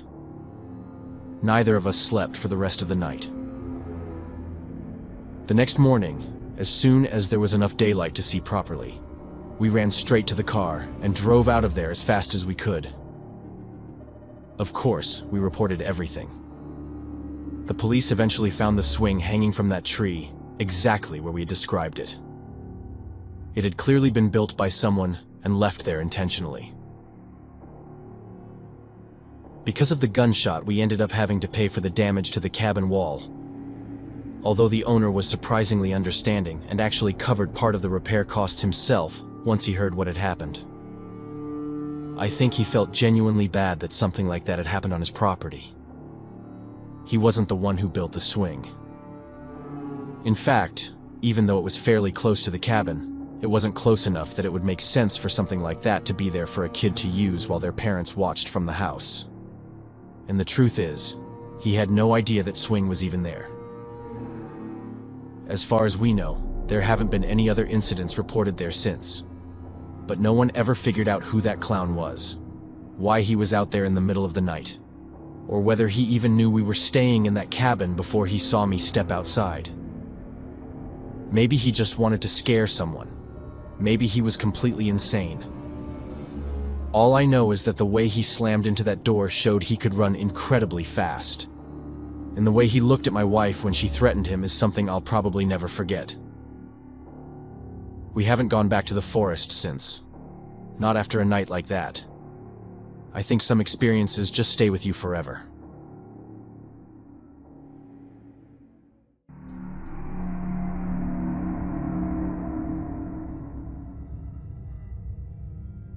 What I'm about to tell you happened fairly recently. But if I start where it actually happened, none of it will make sense. To understand why I reacted the way I did, why I didn't just brush things off, you need to know where I come from, and who we were before life pulled us in different directions. I grew up in a small town tucked deep into the Great Smoky Mountains, part of the wider Appalachian Range. 37 years ago, that place felt even smaller than it probably was. News didn't travel fast. Trends didn't reach us until years later, if they reached us at all. Everyone knew everyone. Not in the polite, wave from the porch way. Really knew them. Their parents, their grandparents, their business. There were 6 of us who were inseparable. 6 kids who grew up more like siblings than friends. We spent our days running through the woods, building half-collapsed forts, daring each other to knock on doors and sprint away before someone answered. We worked too. That was just part of it. Helping with repairs, hauling wood, picking up odd jobs whenever someone needed an extra pair of hands. Times weren't easy, but we didn't feel deprived. We had freedom. The kind you don't really see anymore.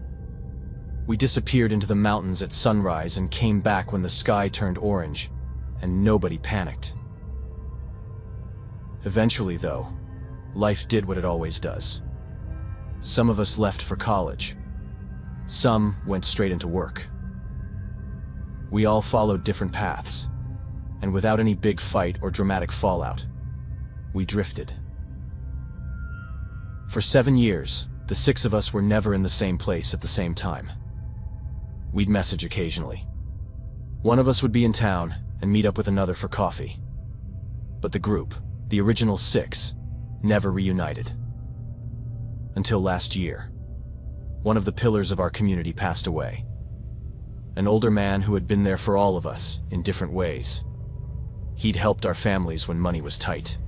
He showed up to school events, fixed broken fences, gave advice whether you asked for it or not. His funeral brought the whole town together, and it brought us back. We all planned to stay about a week. At first it was just about paying our respects. Then it became coffee meetups, late-night conversations, catching up on who we'd become. 7 years is a long time. We weren't kids anymore. We had jobs, responsibilities, and more baggage. It was during one of those afternoons that Michael suggested we do something we used to do all the time. Camp in the Smokies. I'll call him Michael, even though that's not his real name. Michael had always made me slightly uncomfortable. Even as a kid, there was something about him that felt off. He could be charming when he wanted to be, funny and magnetic even. But there were moments, small, sharp ones, where he'd say something unnecessarily cruel. Or he'd disappear for hours and come back with a look on his face like he knew something the rest of us didn't. As kids, I ignored it. We all did. When you grow up together, you don't want to believe one of your own might not be who you think they are. Still, when he suggested a trip, no one objected. Back then, we used to camp with barely any gear. Cheap tents, thin sleeping bags, sometimes not enough food. Now, we were adults. We had steady incomes. So instead of roughing it, we decided to rent a cabin. Michael offered to handle the booking. That probably should have been my first hesitation. But the cabin he found was surprisingly cheap, almost suspiciously so. I remember thinking we'd show up to something falling apart. No running water, no heat. But when we arrived, it was the opposite. It was beautiful and cozy. Recently renovated by the look of it. The wood smelled fresh. The furniture wasn't worn down. It didn't feel abandoned or neglected. It felt lived in. Either it was rented often, or someone used it regularly. The first day went perfectly. We unpacked, laughed about old stories, grilled food outside while the sun dipped behind the trees. And for a moment, it felt like nothing had changed. Like we were just older versions of the same 6 kids. But that night, sometime around 2 in the morning, I woke up. I've always had a light sleep. Insomnia has been part of my life for as long as I can remember. So when I heard footsteps on the stairs, it pulled me right out of whatever shallow sleep I'd managed to get. Slow, careful steps. Someone heading downstairs. I didn't think much of it. One of the guys probably needed water, or couldn't sleep. So I turned over and tried to ignore it. Then I heard what sounded like the front door. Not just the handle, but the door itself.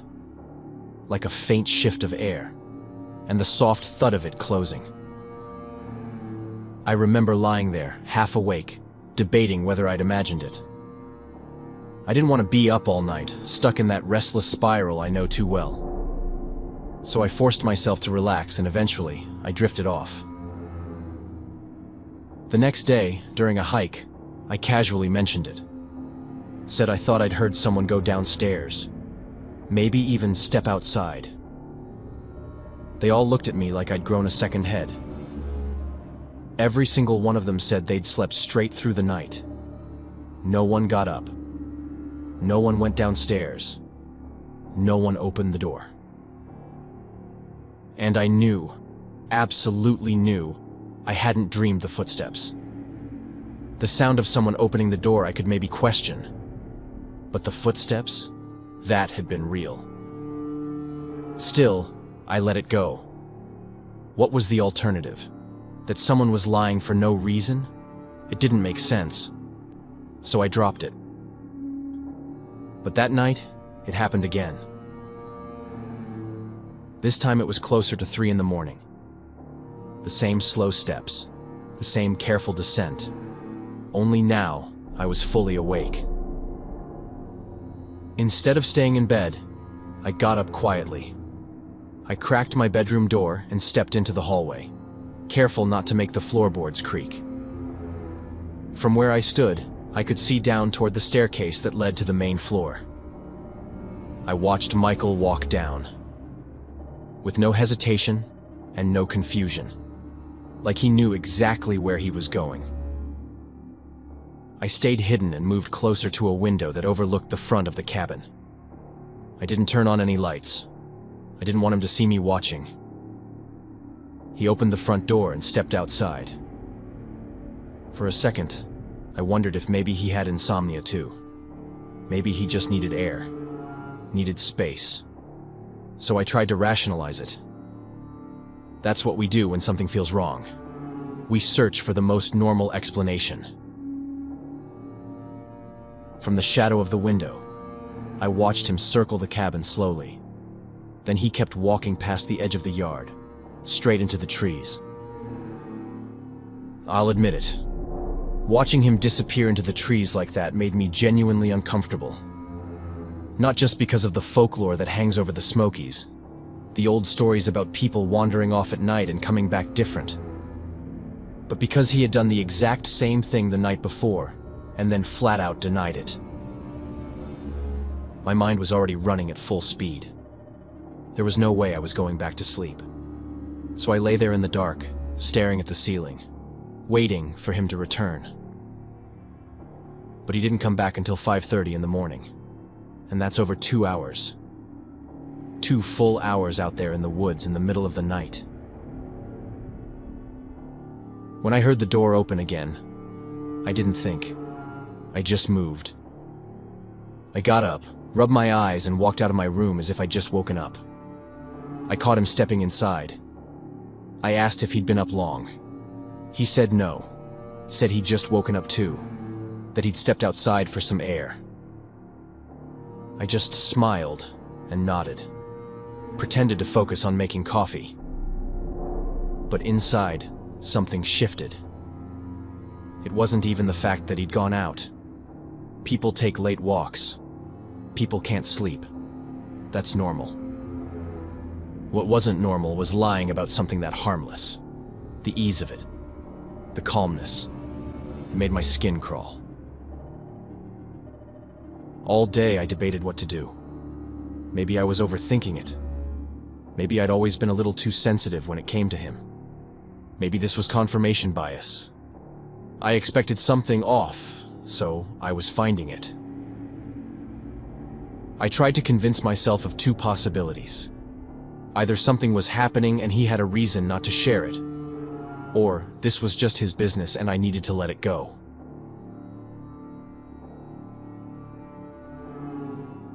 But that night, it happened again. This time I didn't hesitate. The moment he stepped outside, I followed. I kept my distance. I've always been good at going unnoticed. Even as a kid, I was the quiet one, the observer. So I moved carefully, just enough to keep track of him without giving myself away. We didn't walk far, 15 minutes at most. Then I saw him step into a hunter's cabin. I don't know what I had expected. Honestly, I think my mind had been cycling through a dozen scenarios. None of them ended with him calmly entering a structure in the woods at 3 in the morning. I stood there for a moment, watching. But then, for reasons I still can't fully explain, I turned around and went back. On the way back, and as I walked into the cabin, I felt awful. Not just tired, but drained, like something had been siphoned out of me. I blamed the lack of sleep, the hiking, the drinking. So I just went back to bed, and didn't wake up until after 1 in the afternoon, when someone knocked on my door asking if I planned on joining the living. I dragged myself out of bed with a lot of effort and stumbled out of the room, still dizzy. When I went downstairs, I noticed something strange. We all looked tired. Not normal tired, but we all looked slightly yellowish, and the only one who actually seemed healthy was Michael. One of the guys, John, ended up throwing up. We had a hike planned, but suddenly nobody seemed too eager. Still, we didn't want to waste the day sitting inside. That's what we'd come here for. Fresh air and time together. That's when I made a decision. I was going to create an opportunity in that moment. I suggested we take a shorter hike. Said there was a nearby route I wanted to try. Obviously, that was a lie. There wasn't an official trail there, but it would take us right past the hunter's cabin. When Michael heard where I wanted to go, he immediately said there was no trail there. I insisted that I was pretty sure there was, so I pushed harder than I normally would have. I told myself it was casual curiosity, but if I'm being honest, I was already obsessed. I needed to see how he'd react. We walked out together. I lagged behind the group because I genuinely felt sick. As we approached the area near the cabin, we veered slightly off so it wouldn't look too obvious. That's when Michael slowed down and matched my pace. He told me he knew exactly what I was doing. He made it clear that if I cared about the well-being of the group, I should drop it, leave him alone. He didn't raise his voice. He didn't need to. It sounded like a threat. In that moment, I knew he suspected I'd followed him, and that terrified me more than anything else. Because now it wasn't just curiosity. Now it was something he felt protective over. We went back to the cabin early. Everyone felt worse as the day went on. That night, I actually slept. Mostly because my body didn't give me a choice. But the next morning, it was obvious we were sick. All of us looked more yellow, sweaty, and weak. Even Michael claimed to feel symptoms, though he didn't look nearly as bad as the rest of us. He was steady on his feet and alert. He insisted it was probably something we'd eaten. Encouraged us to stay the rest of the week. But the more he pushed for that, the more something inside me screamed that we needed to leave. I didn't want to accuse him. Group dynamics are fragile. One wrong word, and everything fractures. So I kept it neutral. Suggested that maybe it was food poisoning, and that the smart thing would be to head back and at least get checked out. But the second I mentioned the hospital, he pushed back. And right then, John nearly collapsed. Fortunately, that settled it. We packed up, despite Michael's visible frustration, and drove back. We took John straight to the hospital. His tests came back, showing signs of poisoning. Not mild food poisoning, something chemical. Something that shouldn't have been in his system. That's when the rest of us decided to get tested too. Every single one of us had traces of poison in our bodies. But the thing is, we didn't compare paperwork. We didn't hold the results up side by side. We just believed each other when we said the same thing. The doctors had found something that didn't belong there. And suddenly, those late-night walks into the woods didn't feel mysterious anymore. They felt deliberate. Ever since that week, I haven't been able to shake the way Michael looked at me in the hospital waiting room. While the rest of the guys were distracted, talking to nurses or scrolling through their phones, I kept catching him staring, not confused, not worried, just watching me. There was something openly hostile in it, like he knew I had figured out more than I was supposed to. Over the past year, I've replayed everything more times than I can count. The late-night walks, the hunter's cabin, the way we all got sick except him, the way he pushed so hard for us to stay, the way he immediately resisted the hospital. None of it feels accidental, and I don't believe for a second it was some kind of twisted joke. You don't casually poison 5 people as a prank. Whatever he was doing out there, whatever was in that cabin, I'm convinced we interrupted something. I've gone back and forth about what to do. For months, I told myself I was overreacting, that maybe it really was contaminated food. But the more distance I've had from it, the clearer it feels. There are too many coincidences stacked on top of each other. The part that's been eating at me is the silence. It's been a year, and I haven't said anything beyond that hospital visit. None of us filed a report. None of us questioned the cabin. We just went back to our separate lives, scattered across different states, back to jobs and routines and normality. On paper, it looks like an unfortunate trip where we got sick, but I don't think that's what it was. And lately the guilt has been getting heavier. Because if I'm right, then staying quiet doesn't just protect the group's peace. It protects him. It gives him space to do it again. Maybe not to us. Maybe to someone else who rents that same cabin. Someone who doesn't catch on. Someone who doesn't make it to a hospital in time.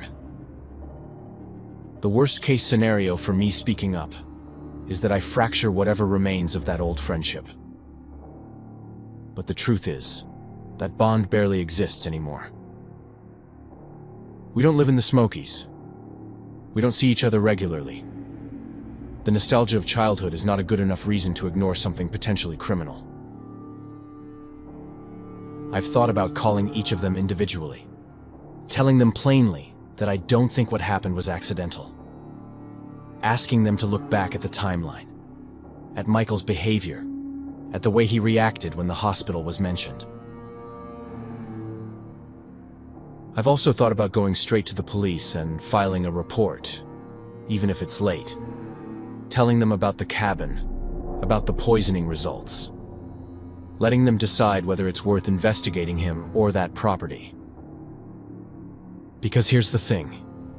If I stay quiet and something worse happens down the line, I'll carry that too. So, I guess this is my first step. Saying it out loud. Putting it into words instead of keeping it locked in my head. Admitting that I don't think we were just unlucky. I think something happened up there. Something deliberate. And I think I've been afraid to face what that means. The next step is harder. But I already know what it has to be.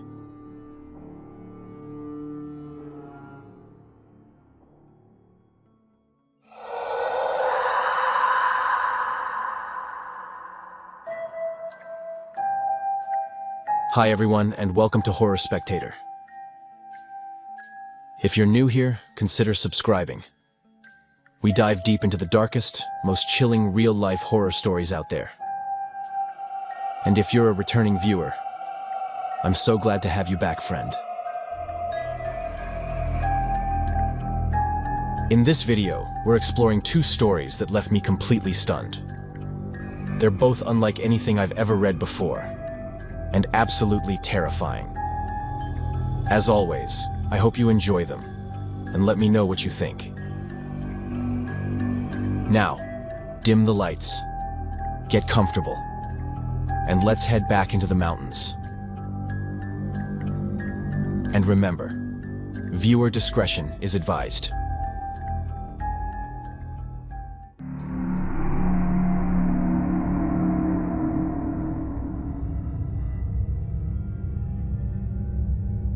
My name's Caleb, and this happened about 2 years ago. Although for a long time I couldn't even bring myself to say it out loud because every time I tried, it sounded insane. Like something out of a bad horror movie instead of something that actually happened to me. I live in West Virginia, and I grew up there too. But it was never an easy place for me. Not because of the mountains or the isolation, but because my childhood wasn't great, and there are parts of that state that still feel heavy to me. Like they're holding on to things I've tried to forget. About 6 years ago, when I was in a pretty bad place mentally, I bought an old RV off a neighbor who was practically giving it away. And I decided I'd rebuild it from the inside out, as a way to keep my hands busy and my head from going somewhere dark. It took me almost 2 years to get it how I wanted. And then, for the next 4 years, I traveled all over the country, staying in deserts, forests, national parks, truck stops, random patches of land I found on maps, and I got used to being alone. I got used to strange noises, to animals brushing past, and I never really felt scared, not in any real way. So when I finally headed back toward West Virginia after all that time, I told myself I'd ease into it. Stop in the Appalachian Mountains for a few nights before actually going home. Just to reconnect with the land without stepping straight back into old memories. I had been parked in this one remote pull-off for 2 days already, tucked near a narrow creek that ran maybe 30 feet from where I'd set up. It had been raining on and off, the kind of steady damp weather that makes everything smell like wet leaves and earth. And I had my little setup going outside the RV with a folding chair and a small fire pit I'd built from rocks. That afternoon I was cooking dinner, just something simple, and out of nowhere I got this feeling that I was being watched. It wasn't too obvious, and I'm not the paranoid type. But it was strong enough that I stopped what I was doing and looked around, scanning the tree line slowly, listening harder than usual. I didn't see anything, and I didn't hear voices or movement, but the feeling didn't go away, and that's what bothered me. because I'd spent years alone, in places way more isolated, and I'd never felt it so clearly. It wasn't a reason to panic, but it also wasn't something I could just brush off and ignore. When you live isolated like that, you rely on yourself and your instincts to survive, and I wasn't about to be one of those idiots who ignores his gut just for the sake of pretending everything's fine. I told myself I'd pack up and leave in the morning, and I started closing things down for the night. But then I realized I didn't have enough clean water inside for the night. My filter had broken a few days earlier, so I'd been boiling creek water instead, and I knew I'd wake up thirsty like I always do. So before shutting everything down, I grabbed my container and walked the short distance to the creek. It couldn't have taken more than a couple of minutes, and I remember glancing back at the RV once or twice, just because that uneasy feeling was still there, even though nothing looked out of place. I boiled the water over the fire, and just as it started raining again, steady and cold, I took that as my cue to wrap up, kill the fire, and get inside. I locked the door, shut the blinds, turned off the main lights, and lay down in the dark, telling myself first thing in the morning, I would leave that place. For a while, I just listened to the rain tapping on the roof and the occasional drip sliding down the sides. And after maybe 15 or 20 minutes of nothing unusual, I started to relax, thinking maybe someone had been hiking nearby earlier and left without me noticing. But then, lying there in the complete darkness, I heard it. It was small, almost nothing. It sounded like someone trying to stifle a sneeze. That sharp intake and forced stop. But it didn't come from outside. It came from inside the RV. I didn't move at first, because my brain was trying to come up with a reasonable explanation, like maybe something shifted in a cabinet, or the rain hit something loose.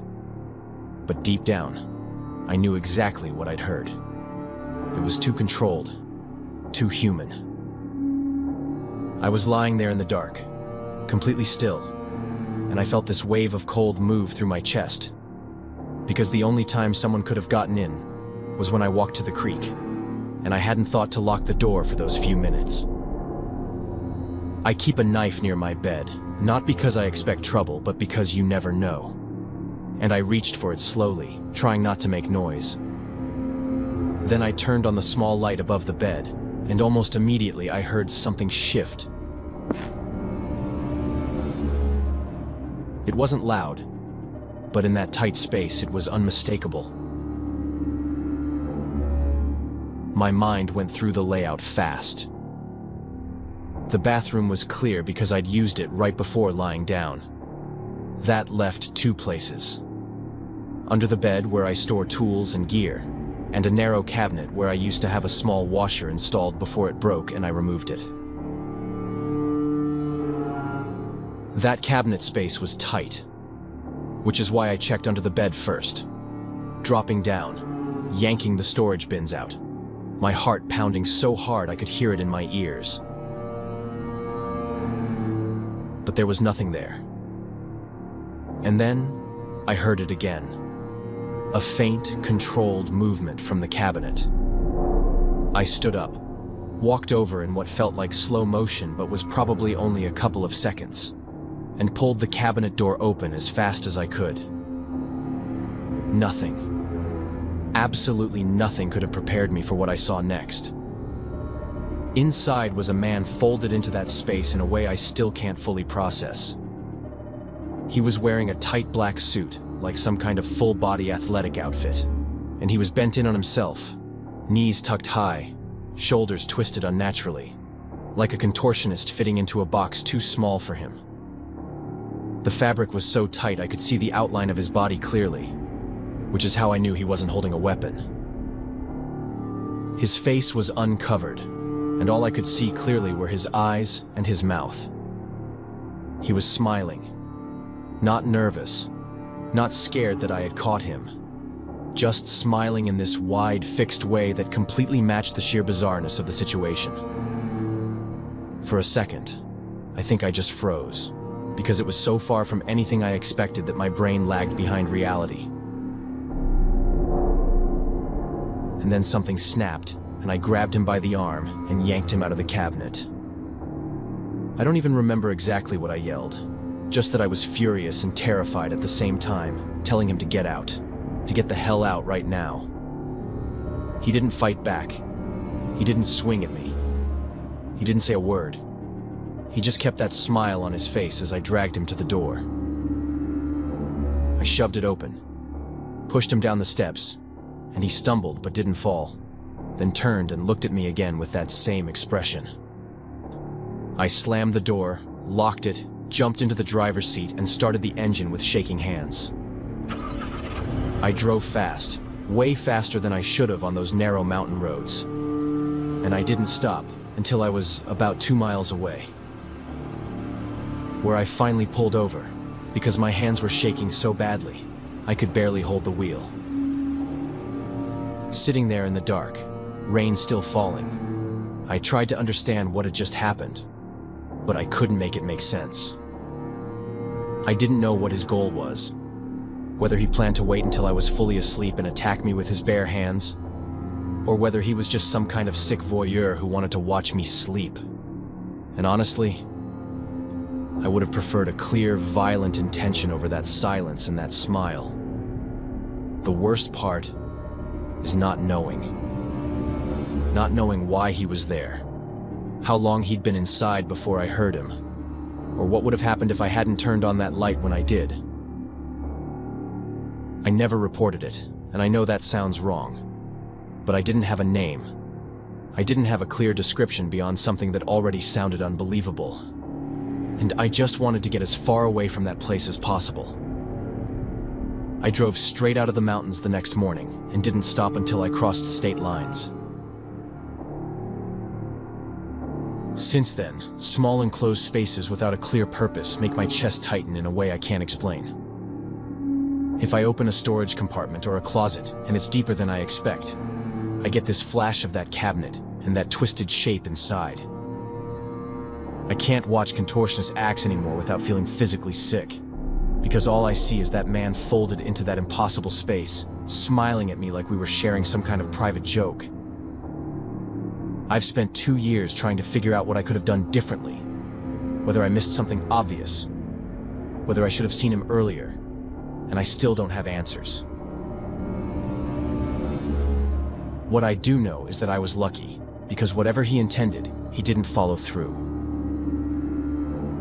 This is the first time I've told the full story, and even now it sounds strange coming out, but I've replayed it enough times in my head to know it was real.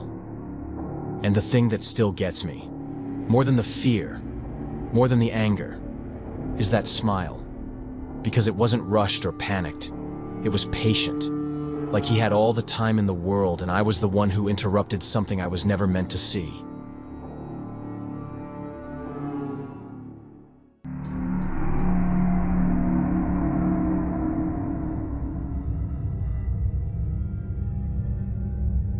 So this happened about 5 years ago, and I don't usually tell it. Because every time I do, I can see people trying to come up with explanations while I'm still talking. And I get it. I do the same thing when I hear stuff like this. But the truth is, I've already run through every logical scenario in my head and none of them sit right. The only reason I'm telling this now is because I recently started reading a horror short story collection. And even though one of the stories was pretty different from what happened to me, there were a few similarities, and it brought everything back to the surface. So I guess I feel like it's finally time to share what happened to me. I grew up around the Appalachians. Not deep wilderness, but close enough that the mountains were always there in the background of everything. And I've spent most of my life hiking, camping, fishing, just being out there whenever I needed to clear my head. So this wasn't some reckless trip. It wasn't me going in unprepared or trying to prove something. It was just a long weekend where I figured I'd drive out toward a quieter stretch near the West Virginia side, park off one of the old Forest Service roads, and spend a couple nights alone, like I'd done dozens of times before. I feel like I need to say this because a lot of people think things only happen to the naive or the unprepared. That's just not true. I was prepared, and I knew those mountains pretty well. The spot I picked wasn't particularly cinematic. It was actually kind of plain. A shallow clearing surrounded by tall hardwoods and rhododendron thickets, with a narrow trail that looked like it hadn't been properly maintained in years. No big views, no cliffs, no rushing river nearby. Just woods that felt thick and old. I liked that about it because it meant fewer people. I set up in the late afternoon, cooked something simple, and by the time the light started fading, the whole place had that heavy, quiet feeling that the mountains get right before full dark, where even the insects seem to pause for a second. It's actually a really beautiful time to be out there, kind of in communion with nature.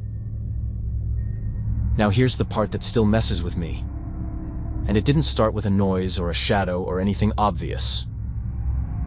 It started with the ground. At some point, after I had already fallen asleep, I woke up because I felt something move.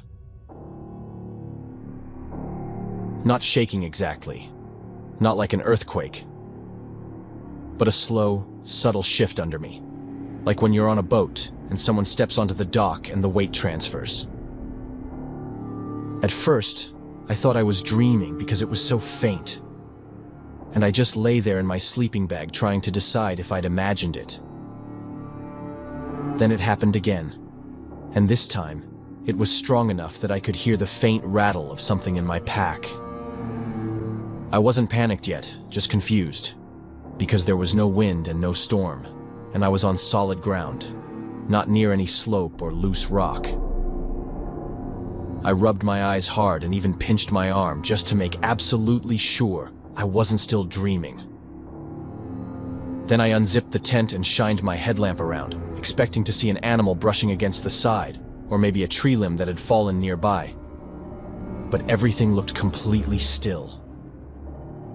The trees weren't swaying, the leaves weren't moving, and the air felt thick and damp. So I stepped out. And that's when I realized the movement started again. Very slow and very spaced out. The earth beneath my boots would suddenly dip, and then rise again, like something massive was shifting its weight underneath the surface.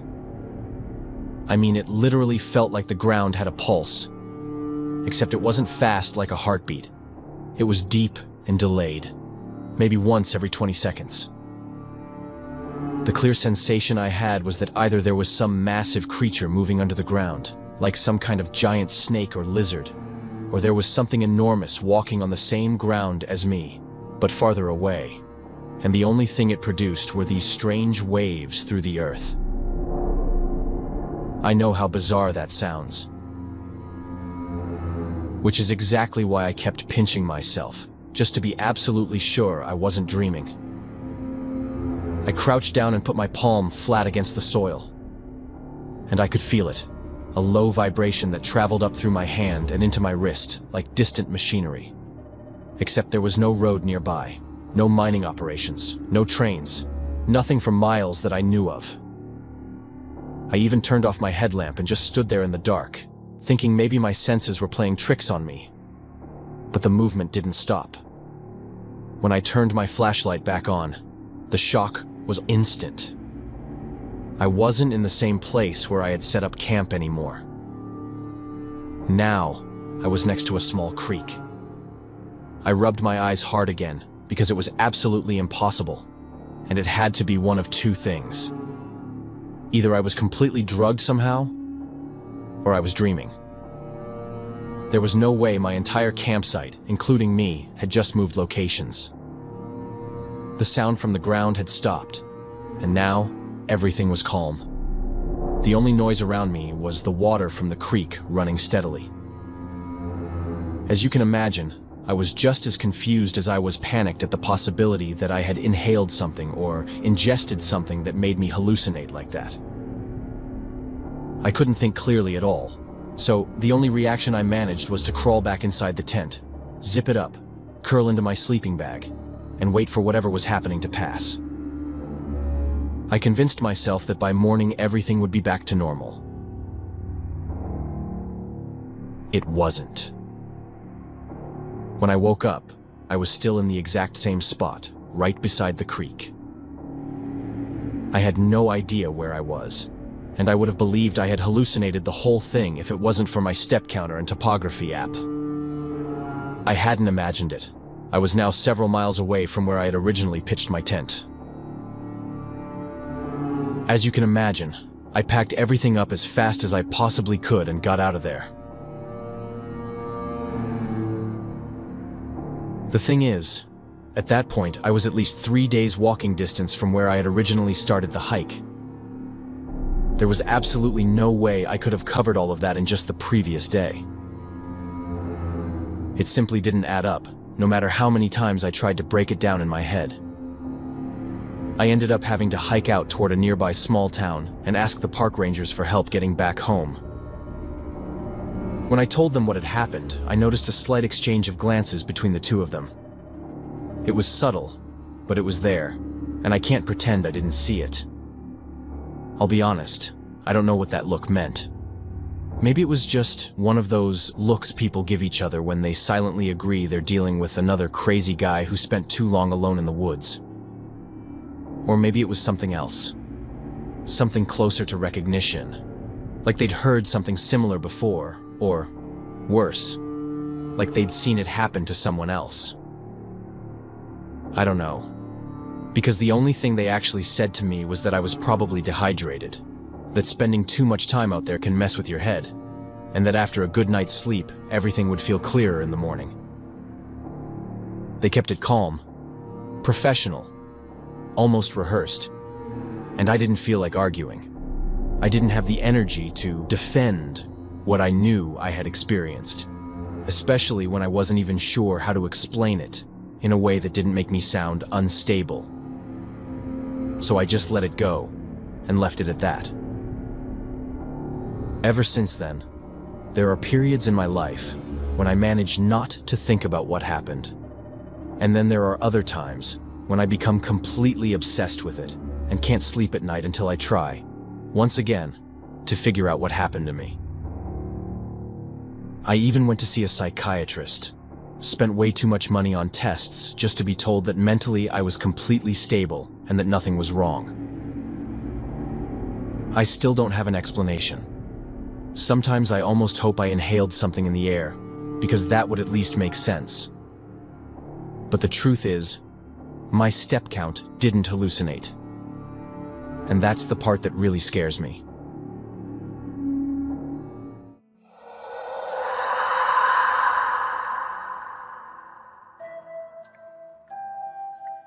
Hi everyone, and welcome to Horror Spectator. If you're new here, consider subscribing. We dive deep into the darkest, most chilling real-life horror stories out there. And if you're a returning viewer, I'm so glad to have you back, friend. In this video, we're exploring two completely different stories that share something deeply disturbing in common. The way the events unfold without any logical explanation for what's happening. As always, these are two stories I truly enjoy diving into, and they're the kind that tend to stick with me for a long time. I hope you feel the same way. Let me know what you think in the comments. Now, dim the lights, get comfortable, and let's head back into the mountains. And remember, viewer discretion is advised.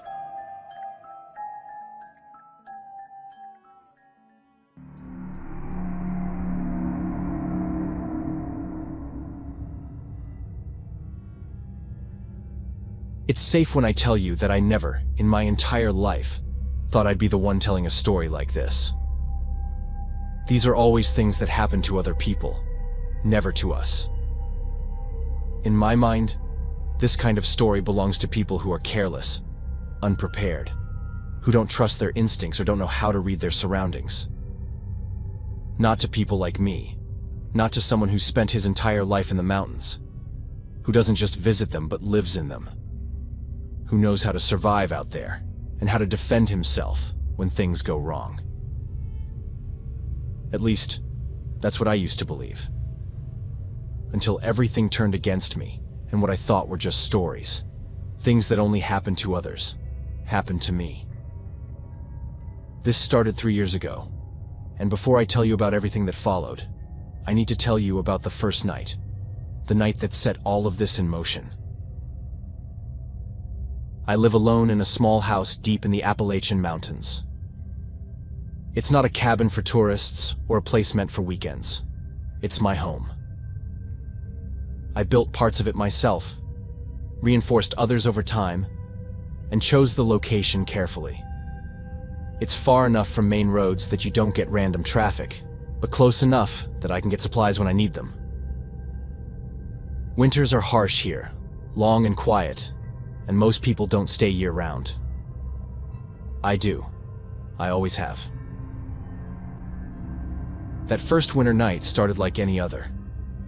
Snow had been falling since late afternoon, the kind that muffles every sound and makes the world feel smaller and more closed in. I'd secured the doors, checked the windows, and settled in for the night. I wasn't nervous or uneasy. There was no sense of danger, no instinct screaming at me to stay alert. If anything, I felt relaxed, the way you do when you've done everything right. Basically, it was a night like any other, just like the countless nights I had already spent there. My stomach was warm. The fireplace was keeping the cabin comfortably heated, and I was relaxed, sitting there reading my book, when suddenly I heard something that sounded like a door being forced open or knocked down. I couldn't tell exactly what it was because the wind and the snow muffled most sounds, but it was loud enough for me to know it had happened on my property, probably out by the storage sheds. I got up carefully, but I didn't immediately assume that something was wrong. Contrary to what most people think, these mountains aren't full of idiot killers waiting to murder you, or creatures out to claim you. Or at least that's what I believed back then. So I simply stood up and walked to the window, trying to see if anything was out there. But the night was ridiculously dark, and the only thing I could see, besides my own reflection in the glass, was the snow. I grabbed my gun, put on my boots, threw on my jacket, and stepped outside. Even though I had no real reason to suspect that something was wrong, I still had to be cautious. The mountains can be ruthless, and going outside at night without taking precautions is just asking for trouble. The first thing I noticed was a faint sound that didn't feel normal. A noise that didn't seem to belong to the usual winter forest.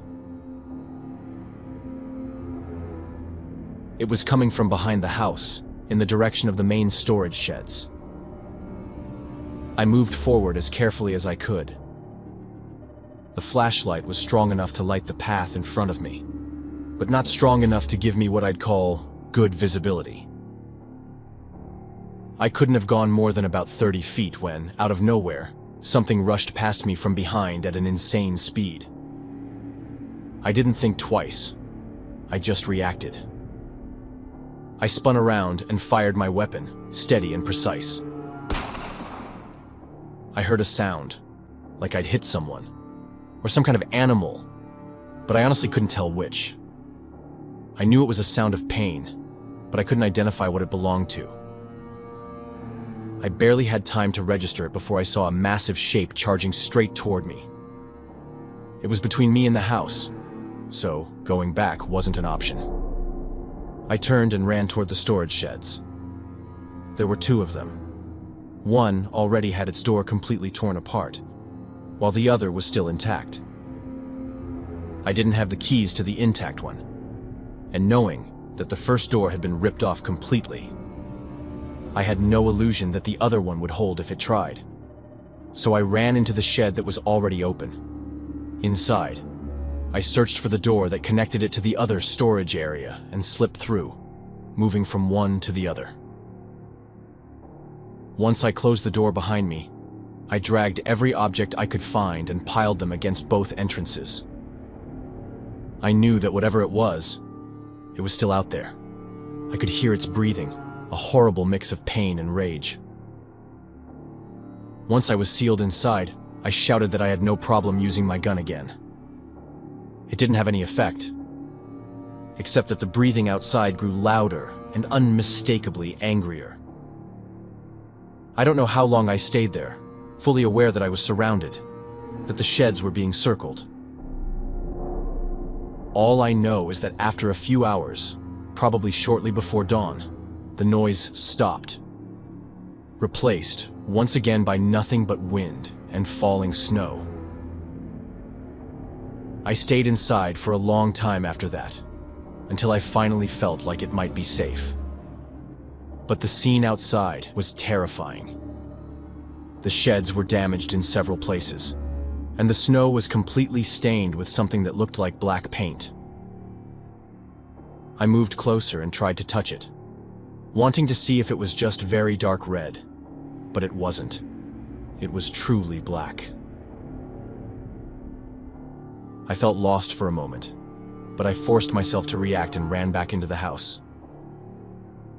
It wasn't much stronger than the sheds, but it was more solid. That much was certain. Even so, as soon as I got back inside, I set up a kind of barricade or small trap at each point of entry. If that creature showed up again, I was going to be as prepared as possible to face it. After that, I managed to sleep a little that day. But as soon as it started getting dark again, the fear and the worry came rushing back. I had no idea whether it would come back or not, but there was a feeling in the air that told me it would.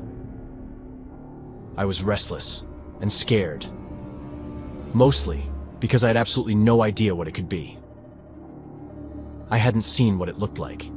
The only things I knew for sure were that it was large, angry, incredibly fast, and that it bled black. Everything else was a blur. I felt certain it couldn't be a person, but it also couldn't be an animal. That realization terrified me. Still, that night passed quietly. Nothing showed up. For 3 days and 3 nights, everything remained silent. I was constantly on edge, trying to catch any sound that felt out of place, but nothing happened. I even started to convince myself that maybe I'd seriously wounded it. Maybe I'd even killed it. But I was wrong, and it came back on the 4th night. It shattered one of my windows and clawed at the exterior walls, but it didn't seem like it actively tried to get inside the house. And that brings me to where I am now, writing this story 3 winters after that first night. 3 winters of pure terror. 3 winters with no answers. Whatever this thing is, it comes back every winter and destroys parts of my property. It only appears at night, and no matter how hard I've tried, I've never been able to clearly see it. I catch glimpses, shadows, movement. I hear sounds, but nothing solid, nothing definite. One night, I could have sworn I heard it call my name, but that was a single incident. And to this day, I can't tell if it was real or just my imagination breaking under the pressure. Despite tormenting me for 3 winters now, it has never entered my house. That makes me think either it can't or it's afraid to. But at the same time, neither explanation makes sense. It has shattered windows, which would have been perfect entry points. And if it were afraid, why come back at all? I don't have answers, and that lack of answers is driving me insane. I've seriously questioned whether I'm losing my mind. One night, completely desperate, I called 911 and asked to be admitted. They came out, talked to me, checked on me, and told me I was fine. They said it was probably the result of isolation and that I'd benefit from moving somewhere with neighbors. But the reality is, I don't have the money to do that. I feel like a prisoner in my own home, trapped in these forests with a creature that torments me every single winter. I don't know if I can survive another one without completely losing my mind.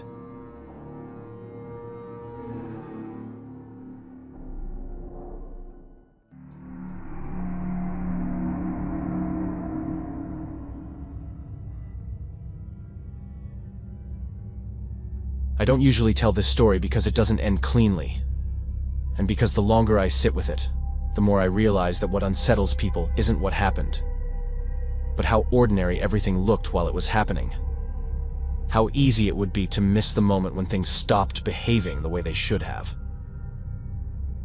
This took place in West Virginia, in a part of the state most people only see from the highway, where the mountains look soft and green from a distance but feel older and heavier once you're inside them, and where the land carries layers of use that never really disappear, no matter how much grows over them.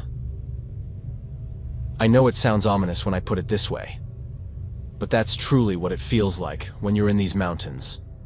It's like an emotional weight hanging in the air.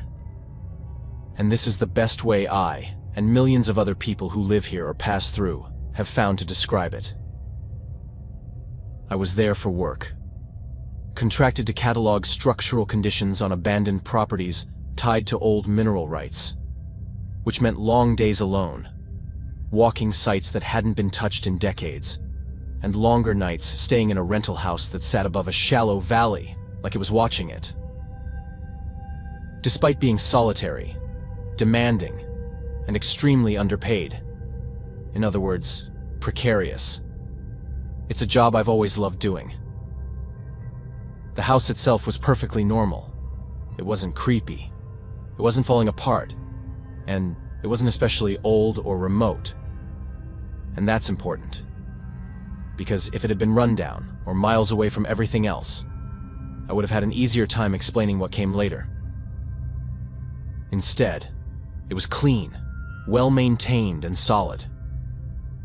It felt lived in, practical, and functional. The kind of place built for someone who understands the mountains and plans to stay. The quiet around it didn't feel unnatural or staged. Actually, I felt a huge sense of peace and nostalgia there. I had grown up in a part of the country very similar to it, and even though I wasn't part of the Appalachians, it carried the same meaning. I also liked living in the city now, but those areas had always been special to me. There, I felt at home. The first thing I noticed was that sound behaved strangely inside the house. Not echoing or muffling exactly, but flattening, as if everything I did arrived at my ears already tired. My footsteps didn't carry.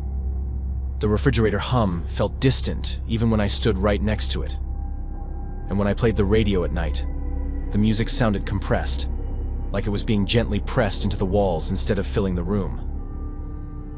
I also have the habit of talking to myself out loud a lot, probably from years of being isolated, but my voice sounded strange to me, like it didn't fully belong to me.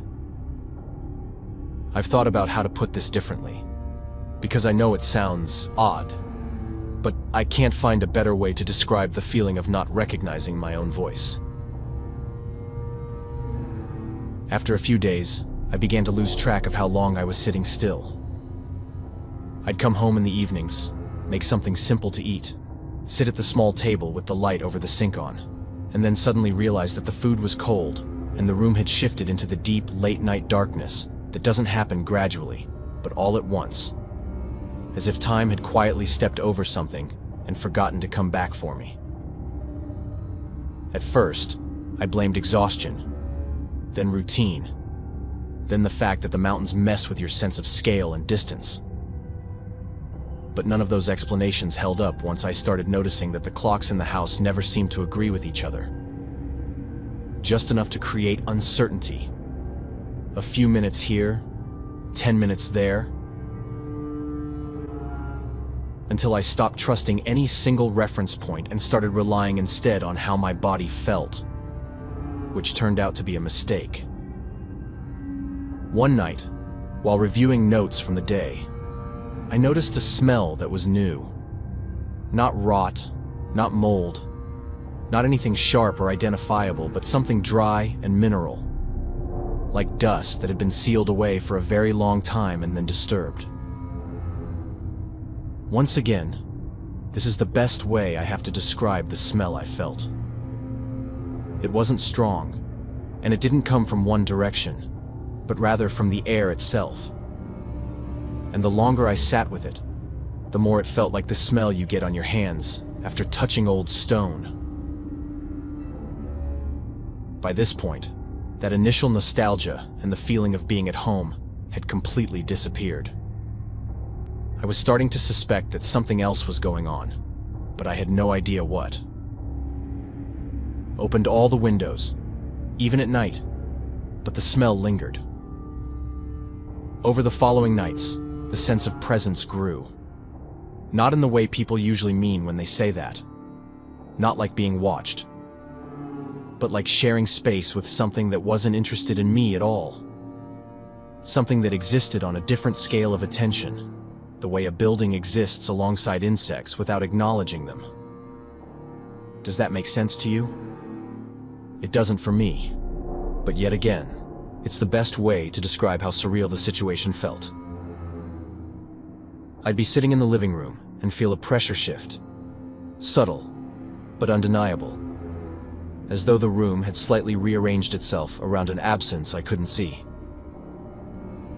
At times like this, I would get completely goosebumps, feeling like a jolt of electricity was running through me, as if I'd gotten a small shock, and all the hairs on my body, especially on my arms, stood on end.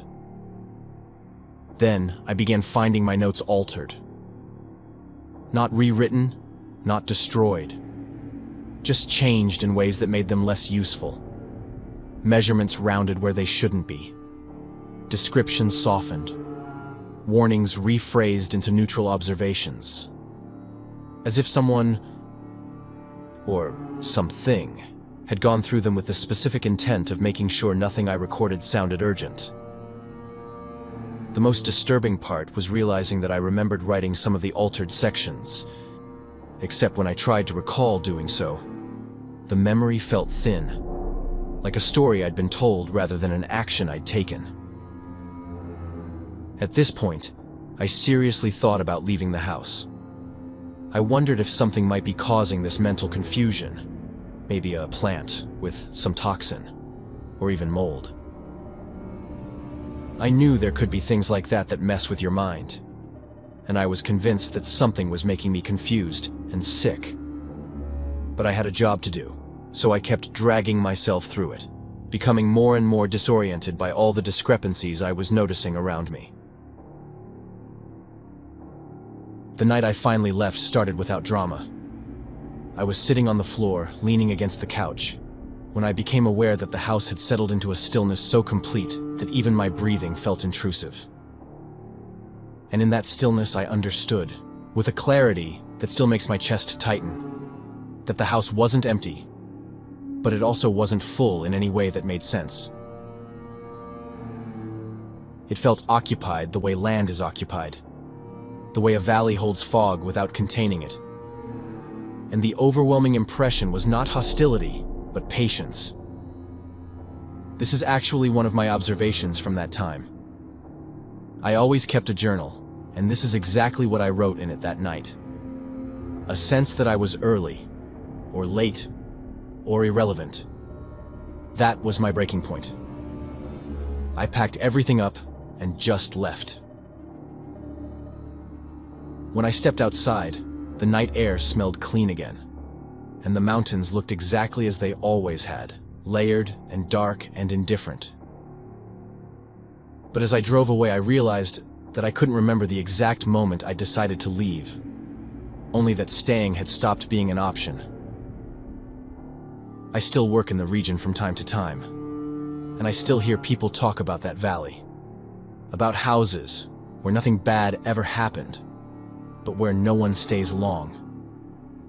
And I've learned to recognize the way their stories trail off. Not in fear, but in confusion. As if the place itself resists being described too clearly.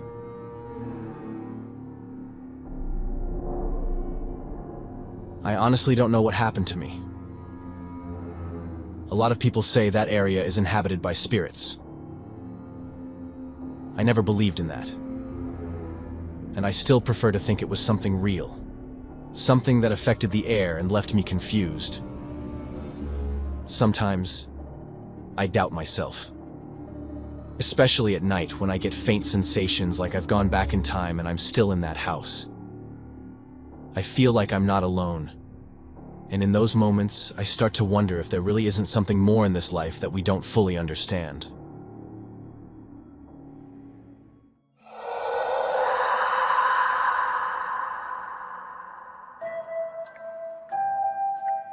Hi everyone, and welcome to Horror Spectator. If you're new here, consider subscribing. We dive deep into the darkest, most chilling real-life horror stories out there. And if you're a returning viewer, I'm so glad to have you back, friend. In this video, we're exploring the stories of two people who ventured into remote cabins in the Appalachian Mountains and ended up experiencing moments of pure panic. The first story really stuck with me. It's something that's never happened to me personally, but I've received several similar accounts and looked into it a bit. And it's a genuinely disturbing world. The second one taps into what I think is one of our most primal fears, the idea of monsters hiding under the bed. Either way, I loved diving into both stories and talking with the people who sent them in. I hope they leave you feeling the same way they left me. Now, dim the lights, get comfortable, and let's head back into the mountains. And remember, viewer discretion is advised.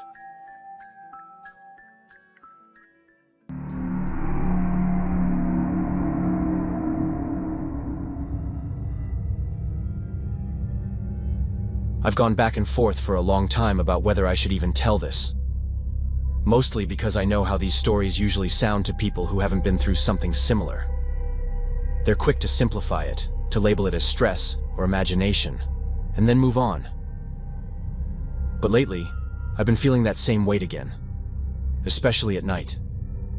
That quiet pressure that makes it hard to relax or fall asleep. And it brought all of this back to the surface. Not as memories exactly, but as a feeling, like something unfinished. So I'm telling it now. Not because I have answers, but because keeping it to myself hasn't helped either. What happened took place about 5 years ago, in the middle of winter, during a short solo trip into the Appalachian Mountains. I grew up around that area, and being out there was never about proving anything or chasing adrenaline. It was familiar, controlled, and honestly one of the few places where I felt grounded. I'd been there before, more than once, and I knew the terrain well enough to feel comfortable even in colder months. At the time, it felt like the safest possible setting for a quiet trip, even though in hindsight, being alone, surrounded by mountains, snow, and absolute darkness probably made everything that followed far worse. So I got everything ready, and as early as possible, I left the house. I parked at a small gravel pull-off, hiked in for maybe 2 hours, and found a spot near a narrow ridge where the trees opened up just enough to see the valley below. It felt right, and if you've camped enough, you know exactly what I mean by that. That instinctive sense that this is where you stop, where you set everything down. The first day was completely normal, and that matters, because nothing felt off at the beginning. I've been in complicated situations before, and usually my instincts are good enough to get me out of trouble. I set up my tent, filtered water from a small stream downhill, and spent the afternoon walking the surrounding area just to get familiar with it. I didn't see anyone, which wasn't unusual. And I didn't hear anything beyond the usual sounds. Wind moving through the trees and the occasional snap of branches somewhere far off. By the time it got dark, I was tired in that good way you only get from being outside all day. So I ate, zipped up the tent, and fell asleep faster than I expected. The next day was exactly the same. I went on hikes, listened to the normal, beautiful sounds of the forest.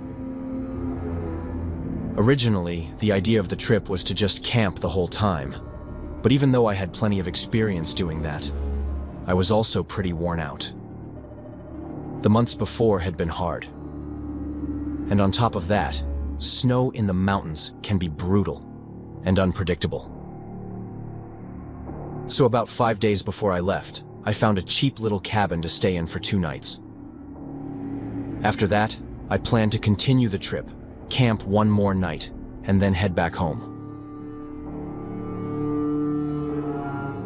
I never even made it to the second night in that cabin. At first, everything was just as normal as before. The cabin was clean, even though it was obvious that no one had been there for long stretches of time. It only had 3 rooms, a bedroom, a bathroom, and a small living area with a kitchenette. Everything was pretty tight, but at the same time it felt cozy, like the kind of place meant to keep heat in during bad weather. There were only 2 things that stood out as strange.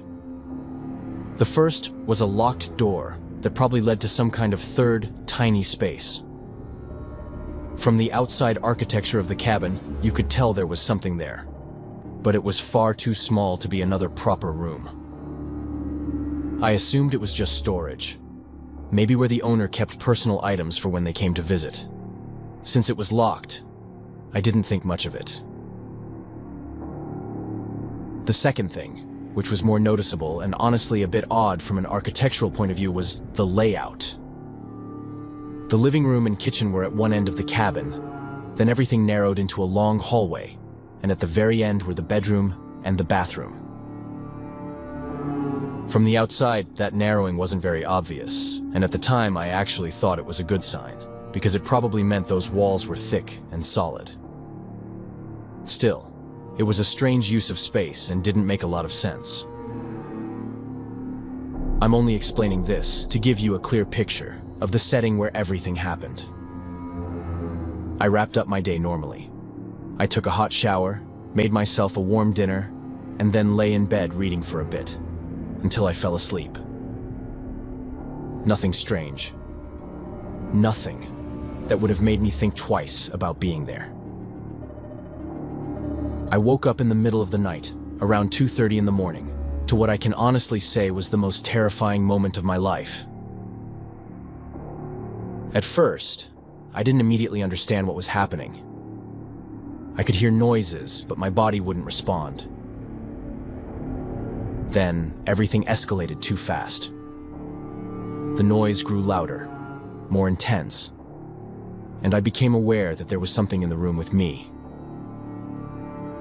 I was absolutely certain that whatever it was pressed against the wall in front of my bed, but I couldn't see it. My entire body was paralyzed. I couldn't even move my head. I tried to look down, but all I could make out was a shadow. I tried to speak, but not a single word came out of my mouth. When I say I don't know how long I was in that state of pure panic, I mean it. I genuinely have no idea, and the only thing I know for sure is that it wasn't just a few seconds. I was shaking, drenched in sweat, fully aware of my fear but completely unable to react. When I finally managed to move again, I knew that whatever had been there before was gone. I can't explain how I knew. It was just an absolute certainty inside me, one I still can't put into words. After that, most people probably would have gotten out of bed immediately, even if it was just to prove to themselves that they had control over their body again. I didn't. I stayed there, frozen by fear, trying to process what had just happened and not knowing what to think. I'd had a sleep paralysis episode once before, when I was very young while sleeping at my grandparents' house. That night, I told my grandfather what I'd experienced, and he told me it was a spirit, and that once it grabbed you, it would never let you go. And for years, I lived in absolute terror of it happening again. As time passed, life got busy, and that fear slowly faded into the background. But there I was, lying in that bed, feeling like I'd been thrown back in time, like I was that same terrified kid all over again. I ran through every possible scenario in my head. I could stay there and wait for morning, or I could leave the cabin and try to make my way back home. It was night, and the mountains are full of dangers. I was genuinely afraid to go outside, and just as genuinely afraid to stay. Still, the fear of leaving was stronger, so I stayed put, telling myself that morning would come quickly and I'd get out then. What I didn't know was that it wasn't going to end there. Panic can do two opposite things. It can flood you with adrenaline, or it can completely drain you. In my case, I was utterly exhausted, and despite the fear, I fell asleep again. I woke up once more to absolute terror. I couldn't move, and it felt like the air had been sucked out of the room, like there was a crushing pressure inside my chest. I felt like I was screaming, but not a single sound came out. I tried to control the panic, telling myself I was alone in the room, or at least hoping I was. Then, I heard the same noise I'd heard earlier. It was coming from the hallway, and as it got closer, the sound grew louder. I don't know how, but the panic must have been so intense that I managed to slightly turn my head and look at the half-open door leading into the hallway. That only made it worse. The same shadow I'd seen before was still there, growing as the noise increased, until suddenly there was nothing. Just darkness and absolute silence. The next thing I remember is morning. It was snowing outside, and the daylight was harsh and bright. I still don't know exactly what happened, but I think I may have passed out from sheer panic. And believe me, it might not sound that terrifying on the surface, but losing complete control of your body while knowing there's something there with you and being unable to defend yourself is one of my deepest fears. That same day, I left the cabin, and instead of continuing my trip, I headed straight home. As I walked, I could feel the pain in my muscles, all of them tense and sore from the night before. 5 years have passed since then, and nothing like that has happened again. But I don't feel like this story is really over. For a long time afterward, I became obsessed with sleep paralysis, consuming every piece of content I could find about it. It's a truly disturbing world. That obsession has faded, but the fear hasn't. I'm afraid to fall asleep. I panic on the darkest nights, when it feels like my body is sensing something, even though nothing ever happens. It's a miserable way to live, and honestly, I still don't know how to fix it. I've talked to a few people about this, and the opinions are all over the place, ranging from those who think I imagined everything and that it was just a moment of stress, to others who believe there was something in that cabin. I know the first option isn't true, because nothing you imagine leaves you shaking like that, soaked in sweat, with your body aching and completely exhausted afterward. The panic was too real, too physical. I also know the second explanation isn't right either. Whatever it was that came to me in that cabin had already come to me when I was a child. Both times it happened in the Appalachian Mountains, but separated by hundreds of miles. Places so far apart that there's no logical way to connect them. And deep down, I know this isn't over. I know that sooner or later it's going to come back. And I also know that when it does, I won't be ready for it.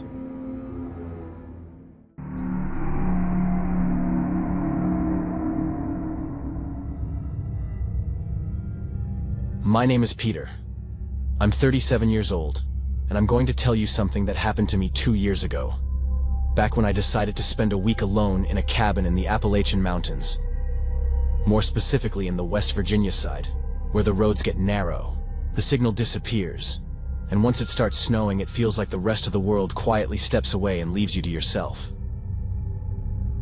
I didn't go there looking for trouble, and I definitely wasn't chasing some dramatic experience.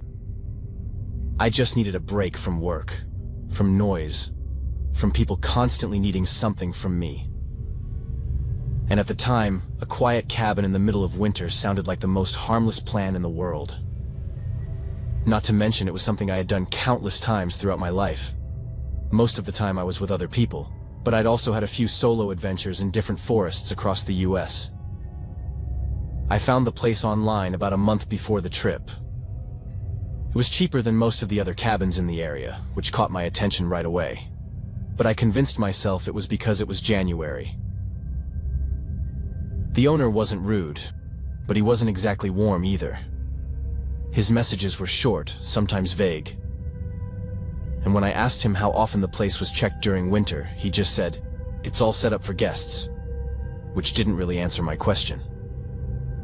But I let it go, because I didn't want to overthink something that was probably normal. The drive up there was long and quiet. The last stretch of road was barely plowed, and I remember thinking that if something went wrong, I'd be on my own for a while. Still, that didn't scare me, because I've always been comfortable being alone. In fact, I usually feel more balanced when I am. I parked the car in the closest accessible spot and then hiked for about an hour before finally reaching the cabin. When I finally reached the cabin, it looked exactly like the photos. Small, wooden, tucked between tall trees that were heavy with snow. There were no other houses in sight, just endless white and dark trunks stretching into the distance. The cabin had a small living area with a compact kitchenette on the ground floor. And upstairs, at the top of a narrow wooden staircase, there was a single bedroom and a small bathroom. The whole place felt like a simple wooden cube tucked away in the middle of the forest. Modest, compact, and completely surrounded by trees. The first day was peaceful. I unpacked, started a fire in the stove, made some coffee, and just listened to the quiet. Snow kept falling in that slow, steady way that makes everything feel insulated. And by the evening, I was relaxed in a way I hadn't felt in months. If you had asked me that night whether I felt safe, I would have said yes, without hesitation. The second day was still calm, but there were small moments that stuck with me afterward. I went outside in the morning to grab some firewood I'd stacked near the porch, and I noticed there were no tracks around the cabin besides mine from the day before. That was reassuring, and at the same time it made the place feel even more isolated. Later, when I was inside reading, I heard what sounded like a light knock. Not on the front door exactly, but somewhere deeper in the cabin, like wood shifting behind a wall. It happened once, then stopped. I stood there listening, waiting for it to happen again, but it didn't. Cabins make noises in winter, especially when the temperature drops at night. So I told myself it was nothing, and honestly, it probably should have been nothing. However, by the end of the day, I could have sworn I caught a faint smell of cigarette smoke in the air. That immediately put me on edge, because I don't smoke, and I'm usually pretty sensitive to that kind of smell. It was so subtle that I started doubting myself almost right away, telling myself it could have been something else entirely. Maybe the wood stove, maybe the cold air mixing with the scent of old wood. By the third day, though, I couldn't ignore this low-level tension that had settled in my chest. I wasn't panicking, and I wasn't seeing anything unusual, but I kept feeling like I was slightly out of sync with the space, like the cabin wasn't as empty as it looked. I checked the locks, which I hadn't done the previous nights, and I even glanced under the bed in a half-joking way, almost to prove to myself that I wasn't turning into someone paranoid. That night I fell asleep eventually, but it wasn't the deep, restful kind of sleep I'd had before. It felt light, fragile, like I could wake up at any moment. And that's exactly what happened. I opened my eyes to a sound that didn't belong in a quiet room. It was subtle at first, almost like fabric brushing against wood.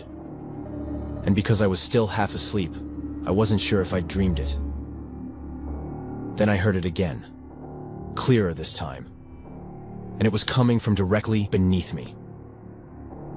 I've never felt my body go that still. It was like every muscle locked at once. My heart started racing so fast it actually hurt, and I remember thinking, no, that's not possible. But the sound came again, a slow, deliberate shift, like someone adjusting their weight. I reached for my phone on the nightstand without taking my eyes off the ceiling, because I was too afraid to look down. The idea of swinging my legs off the bed and placing my feet on the floor felt impossible. Instead, I moved sideways, inch by inch, until I could push myself away from the edge. Then, in one quick motion, I slid off the mattress toward the wall, keeping my feet clear of the space directly below. My hands were shaking so badly I almost dropped the phone when I turned on the flashlight. I crouched just enough to angle the light toward the darkness under the bed, and for a split second I hoped I'd see nothing but empty floorboards. But there was a man lying flat against the ground. He was so close to the floor that at first he looked like part of the shadow, but then the light caught his eyes and they reflected back at me. He wasn't moving, and he wasn't speaking. He was just staring straight at me, like he'd been waiting for that exact moment. Everything after that happened fast. I grabbed the keys that were still in the bedroom door, stepped out into the hallway, and locked him inside the room before he even had a chance to react. I didn't wait to hear if he was coming after me. I just turned and rushed down the stairs as quickly as I could, nearly losing my balance, and headed straight for the front door before throwing it open and running out into the freezing night. I don't even remember grabbing my coat properly. I just knew I had to get out. I ran into the snow and didn't stop until I reached the tree line. I had brought a satellite phone because I knew the area had no signal, and I've never been more grateful for a decision in my life. I called the police and tried to explain where I was. They told me it would take time because the roads were difficult, but they were on their way. So I stayed hidden among the trees, watching the cabin the entire time, convinced that at any second the door would open and he'd step out into the snow looking for me. The cold was brutal, the snow coming down without mercy, but the rush of adrenaline and the shock had taken over. All I could think about was the police getting there. I considered going back to the car, but I was afraid I'd lose my way in the snow, so I stayed where I was. It took about 2.5 hours for them to arrive. When they did, I walked back with them, pointed to the bedroom, to the exact spot under the bed. They searched the entire cabin, every room, every closet, every possible hiding place. He wasn't there. The door was still locked from the outside. The windows were closed and intact.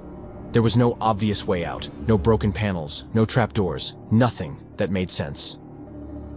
The officers looked at me in that careful way people do when they don't want to outright say they doubt you, but you can tell they're considering it.